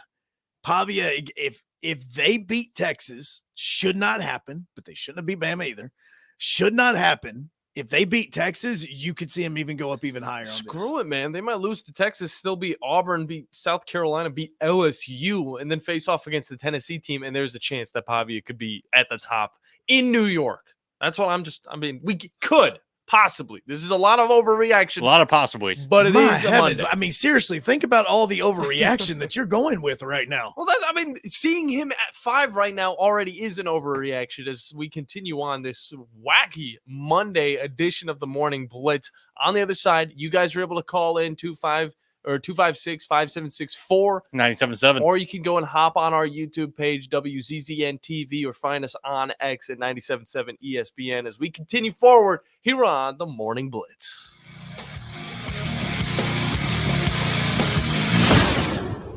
The company is Eagle Masonry and Insulation, but did you know they're also Eagle Landscaping and Dirt Work? Eagle can take care of all your landscaping needs, including irrigation, sod work, and planting, both plants and trees. On the dirt work side, Eagle can grade and build your pads, haul dirt in or out, and even do erosion control. Philip Love and his team can do it all for you. The website is the same, insulatewitheagle.com, as is the phone number, 256-755-1556. Give them a call and see what Eagle can do for you. Eagle saves you time. Eagle saves you money. When you call most roofing companies, all you'll hear is, you need a new roof. Not when you call Fleming. At Fleming Roofing and Restoration, we're focused on your needs, whether it's an easy repair or a full roof replacement. Folks around here trusted Fleming since 1965 for all their residential and commercial roofing needs. And as the area's storm damage experts, Fleming knows all the ins and outs of the insurance claims process. Log on FlemingHSV.com to schedule your free estimate today. Fleming Roofing and Restoration. We show up.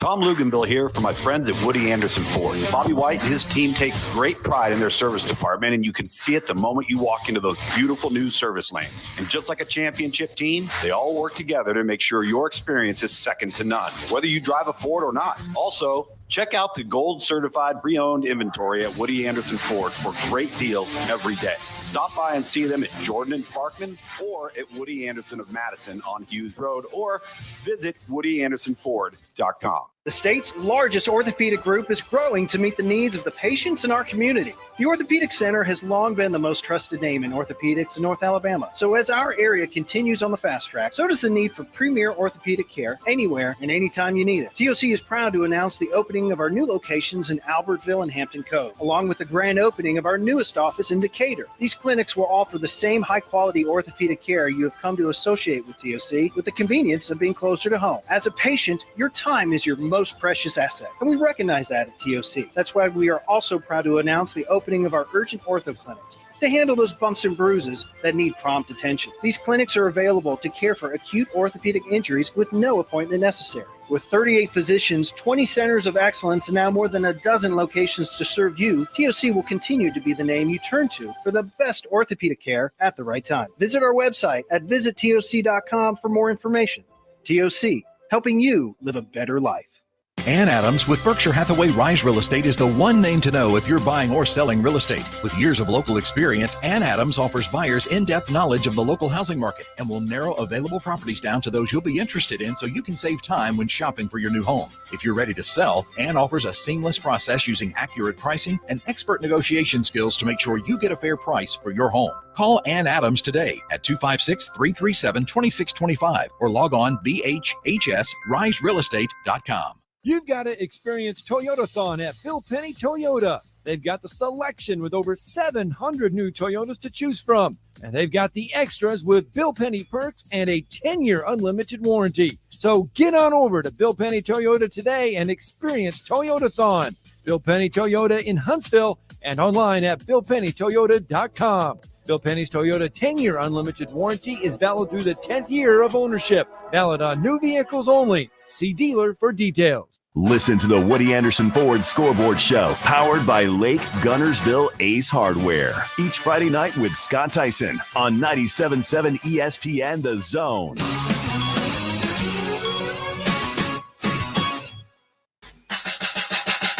It's Christmas time in Hollis, Queens. Mom's cooking chicken and collard greens. Rice and Welcome back to the Morning Blitz.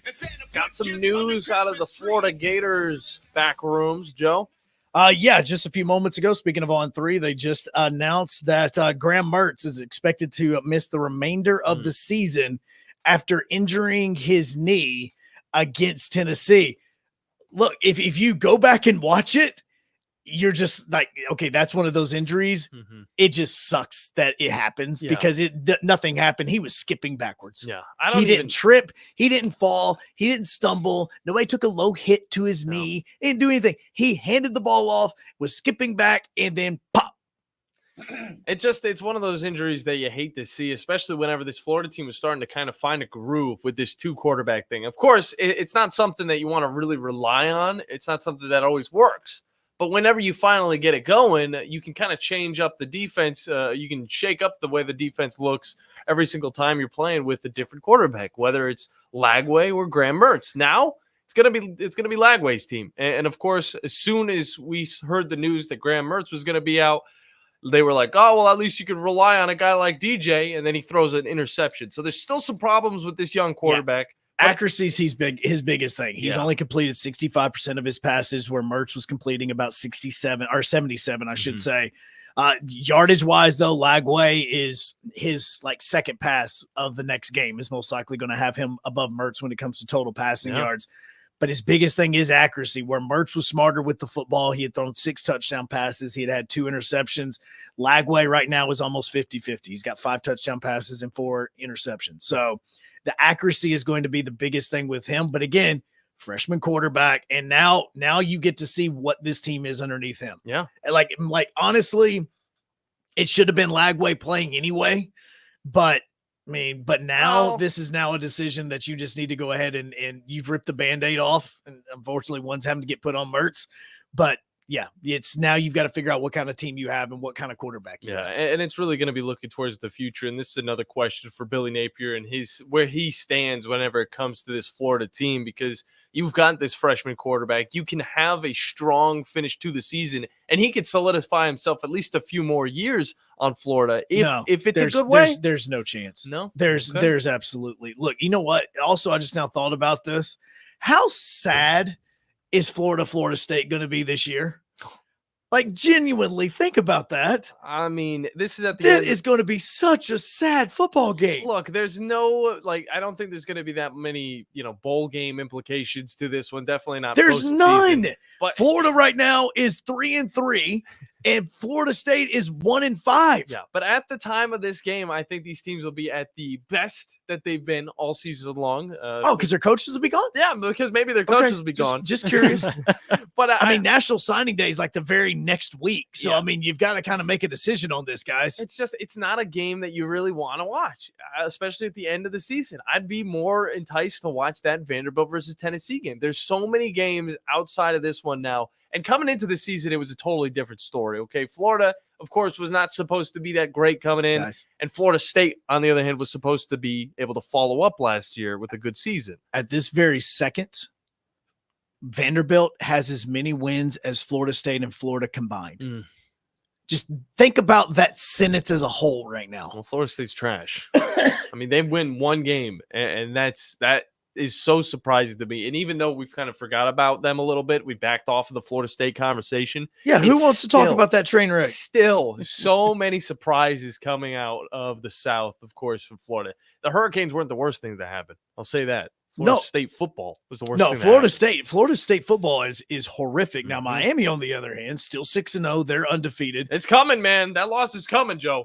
Okay, right now, though, they have Louisville coming up this week. Louisville could beat them. They have Florida State next, then Duke, then Tech, then Wake Forest, then Syracuse. So there's only a few opportunities for Miami to lose. But either way, if they get into the postseason, they might be one of those first-round teams that gets a bye, and then they can look forward, and then they're going to get destroyed. I don't see this Miami team being legit moving forward. And honestly, if Louisville doesn't get the dub here, we got to look all the way towards Georgia Tech or Syracuse. No, because right now, I know that we don't want to put this by their name, though. Duke is 5-1. Surprisingly, they are surprisingly. They're on the turnaround. But you have to just remember that I don't think they have the second best defense in the ACC right now. They're only giving up 17 points a game. It's really all coming from that defense. I mean, this is a straight up Steelers program. Their offense is god awful. They're like 13th in the ACC in scoring. Malik Murphy to do something. It's like you're coming in with a second year head coach, a little bit of a new coaching squad. Like they're turning their program around slowly but surely over there in Duke. Brand new head coach, because obviously we know what happened with Texas A&M getting their guy, of course, and now the Blue Devils, they have a new quarterback as well. So there's a lot of new things that are happening. That's why there's so much surprise between Duke becoming this team that is 5-1. But again, the ACC, it's so unrecognizable, I would say, from just 2-3 years ago to the point where, there is a chance for some of these lower schools like Duke to maybe make a come up this year. Even though last year they had Riley Leonard, this team was really good. I mean, I'm surprised they didn't fall off at all. But of course, there's still half a season to wait. Joe, right now, if you were forced to watch Florida State Duke this week, or watch Auburn Mississippi State, the 3-2 game, which one would you watch? Oh, I stick with the SEC as much as I don't wanna. I mean, geez, that game was awful. That game was absolutely horrific. Okay. Florida State and Duke are playing this weekend, and it is going to be so ugly. It's going to be a low-scoring game. It's going to end up being like the first few games that Florida State played. It's a Friday night game. They were smart with this. They're like, look, everybody's going to be focusing on high school football. We're not. Let's put this where nobody can pay attention to. This game's going to end up being 17-14 at the end of it all, and everybody's going to be injured. That's what's going to happen. As we look at the ACC standings, we got Clemson at number 1 right now, as they are 4-0 in the conference, 5-1 overall. Miami's sitting at second with 2-0 in the conference, 6-0 all together. And then Pittsburgh able to get yet another win. They did get a dub this past weekend against Purdue. What was it, 51-49? It was I thought it was against Cal. Oh, was it against Cal? It was Pitt against Cal. Okay. And it was like 15-14. Oh, okay, I was getting mixed up with Purdue's matchup that they had. But no, that is a wild wild game. I don't know how Pittsburgh is also holding on, but this is just 17-15 is what it was. It was a field goal game, 17-15. This is just the ACC right now. I mean, I guess it's the closest thing to the SEC when it comes to defensive battles. Is the I thought you were about to say good football. I was about to say you are lying your tail off. No, not good football whatsoever. I watched Syracuse, and that's the best football game. Maybe SMU from the ACC. SMU actually right now is ranked in the top 25. They're good. They're a good football team. They're 5-1 right now, ranked in the top 25. I don't even need Preston Stone to do it. They're actually rocking with a different quarterback to win these games against teams like Louisville, like Florida State, like TCU. I mean, they're really rolling, and honestly, keep an eye on them. Joe, we don't have too much longer. Do we want to throw out the call whenever we get back? Yes. From Look, that Sparkman game? Yes, because we there was a lot of great football that took place. But I will tell you that with about 6 minutes left in this Sparkman-James Clemens game that we had on Friday night, I was already sitting here going, crap, this is about to suck. Like it's this thing. And then crazy ending. We will have it for you when we come back because this is an ending that obviously has just turned 7A Region 4 upside down. Set the tone for the weekend. That's Absolutely it did. It arguably may have been the best game. I mean, seriously, maybe. I don't know. This game was way better than Alabama, South Carolina, and anything Auburn's put on the field all season. Definitely better than Army, UAB. I told you Army was going to destroy UAB. I love watching All right, Army. we'll continue when we come back, wrapping this thing up on the morning drive. What? Morning Blitz! Come on! Blitz! Ann Adams with Berkshire Hathaway Rise Real Estate is the one name to know if you're buying or selling real estate. With years of local experience, Ann Adams offers buyers in-depth knowledge of the local housing market and will narrow available properties down to those you'll be interested in so you can save time when shopping for your new home. If you're ready to sell, Ann offers a seamless process using accurate pricing and expert negotiation skills to make sure you get a fair price for your home. Call Ann Adams today at 256-337-2625 or log on bhhsriserealestate.com. Hi folks, Bobby White back again for Woody Anderson Ford, inviting you to come test drive any one of our over 100 F-150s. From rock-solid, dependable work trucks to our state-of-the-art Platinum Series, we've got an F-150 for you. Test drive one today, and you'll understand why the F-150 is the best-selling truck in America, going on 48 years in a row. Just as successful offenses and defenses are built on teamwork, Woody Anderson Ford is powered by our people. Our sales and service teams are well-trained to save you time and money. And because we want your business again and again, no one will work harder to earn it. Our mobile service teams come to your home or business for oil changes, brake work, tire rotations, and more. And the great thing is you don't pay extra for it.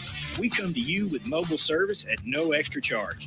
Proud to be local, family-owned, and at your service for over 62 years. Woody Anderson Ford, Alabama's F-150 Superstore. By now, you know about Eagle Masonry and Insulation, and maybe you know that Eagle also does landscaping and dirt work. But how about after paint work? Shower doors, shelving, and mirrors, all taken care of by Eagle, the same Eagle that takes care of all your masonry, insulation, and landscaping needs. Eagle brings the same level of expertise to all these disciplines, and they're ready to provide you with a free quote. The website is the same, insulatewitheagle.com, as is the phone number, 256-755-1556. Give them a call and see what Eagle can do for you. Eagle saves you time. Eagle saves you money. No representation is made that the quality of the legal services to be performed is greater than the quality of legal services performed by other lawyers. This is Wes Neighbors sitting here with Stan McDonald. Stan, tell everybody why you're the best damn dirt lawyer in North Alabama. Yes, Wes, at Jacob Title and the Stanton Law Firm. You know I'm a dirt lawyer, and a lot of our friends know that, which means we specialize in real estate. Now, if you own real estate or you're buying it or you're selling it, you need to do a closing, but a lot of times there's legal issues associated with that. We're a great group to talk to.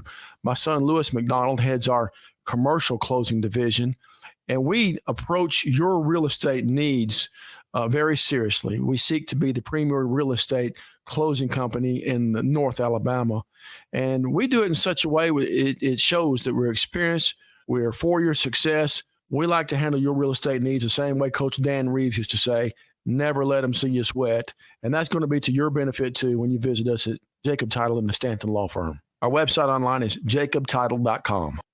Next time you're online looking for landscaping inspiration, open Instagram and check out Southern Gent Landscaping. They can help make your yard your dream outdoor oasis. Southern Gent Landscaping can handle it all, from landscape maintenance and installation to irrigation and hardscapes, even AstroTurf. Turn your yard into a landscape you'll be proud to show off. Call Southern Gent Landscaping at 256-509-6088. 509-6088. Southern Gent Landscaping. Professional landscaping performed with satisfaction guaranteed.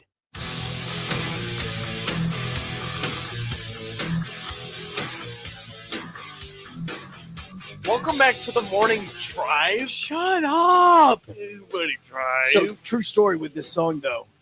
My son has never seen, he's 6, or he's about to be 6 tomorrow. He has never seen Virginia Tech, and when they come out to Enter Sandman, and I showed it to him, and he saw the people. He's like, why are they jumping up and down? I'm like, it's what you do, son. It's what you do at a cool college football game. You jump up and down when cool music plays and you have fun. He's asking because this weekend we drove by Alabama A&M probably 3 or 4 times during his birthday. He's like, why are all those people out there? He's never been to a college football game.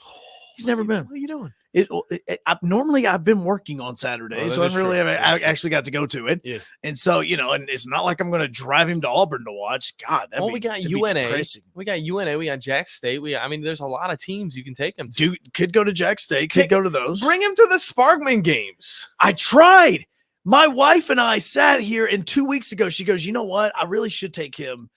When's the next home game? I was like, well, they're on the road next week, so they're going to be at home against James Clemens. You need to come out, and you need to come James Clemens, and y'all can hang out for this one. A great game. And she's like, oh, that'll be a really good idea. So Thursday night, we're driving back home, and I said, hey, are you guys coming to the game tomorrow night? And she goes, no, I'm too tired. Like, I'm just, It'd be like that. I'm just not going to. And I'm like, look, man, it could be a really fun game. And she goes, well, how good is James Clemens? I was like, oh, well, they're like number 1, number 2 in the region. Well, how good is Spartan? Well, right now they're like 3 and 4. I mean, it's fine. It's fine. It could be a really good game. Okay. I was like, those 3 losses, don't think about those. She goes, I'll think about it. And honestly, she didn't show up. I didn't expect her to show up. Unlike Fleming Roofing and Restoration. Because they do show up. And then with about 6 minutes to go, I was thinking, well, crap, Sparkman hadn't shown up because it was 14-0. And there were so many different opportunities that Sparkman had to try to win this football game. Well, and it was like, oh, you were so close and you had this opportunity. It just wouldn't happen. And then wouldn't happen. It wouldn't happen. So then we get down to like the final 4 or 5 minutes. And finally, Sparkman makes a stop. And they start driving, and the most unique thing in this offense happened because I didn't count. I'm going to have to go back and count. But if I said that Sparkman used 6 quarterbacks on Friday night, I don't know if I'm exaggerating. I know I counted at least 4. They didn't all throw the ball. They but didn't you're all not throw wrong. it, but they used about 6 different guys at what would be the Wildcat position. And they just kept going down the field and kept moving down the field. And then at some point in time, Keaton Williams makes an absolutely beautiful pass to Zayden Bodner on the sideline. Bodner catches it, falls out of bounds. Everybody thinks that the clock is stopped. The referee says it doesn't. Oh.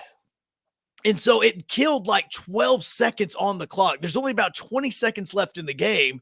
And John and I are looking at each other going, all right, this is it. You've got 2 or 3 shots at the end zone max is what's happening.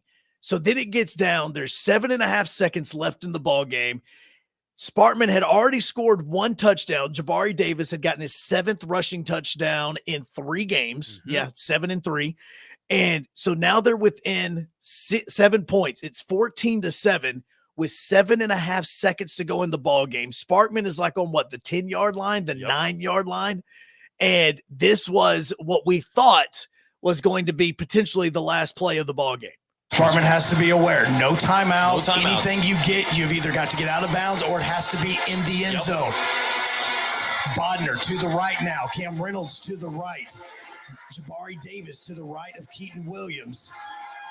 Going to be a jump ball intended for Cam Reynolds. That's going to be caught for a touchdown by Cam Reynolds. 1-6 for the Senators with 1.5 to go.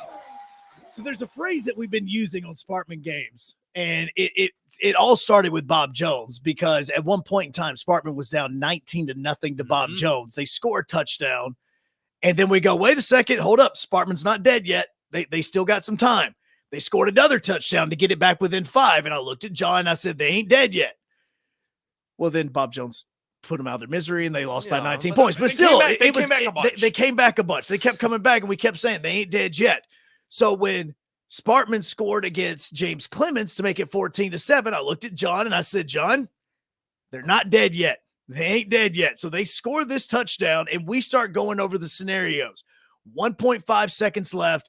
You've got to go. You've got to make your field goal. I went back in my mind and I started thinking about the play-by-playoffs thing that we did last week. And I started remembering the Miami head coach or the Miami play-by-play guy going, hey, this is the biggest kick of your life. So I thought it was going to be the biggest kick in David Falk's life. Nah, it wasn't. Ronnie Watson is going for the dub. Stand up.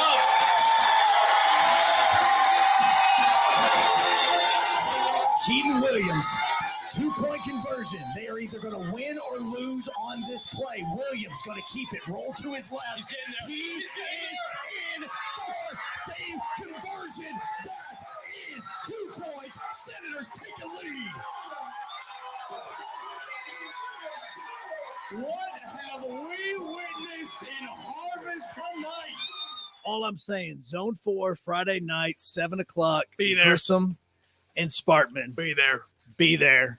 Tom Abraham Show coming up next. It's the Morning Blitz. Yeah.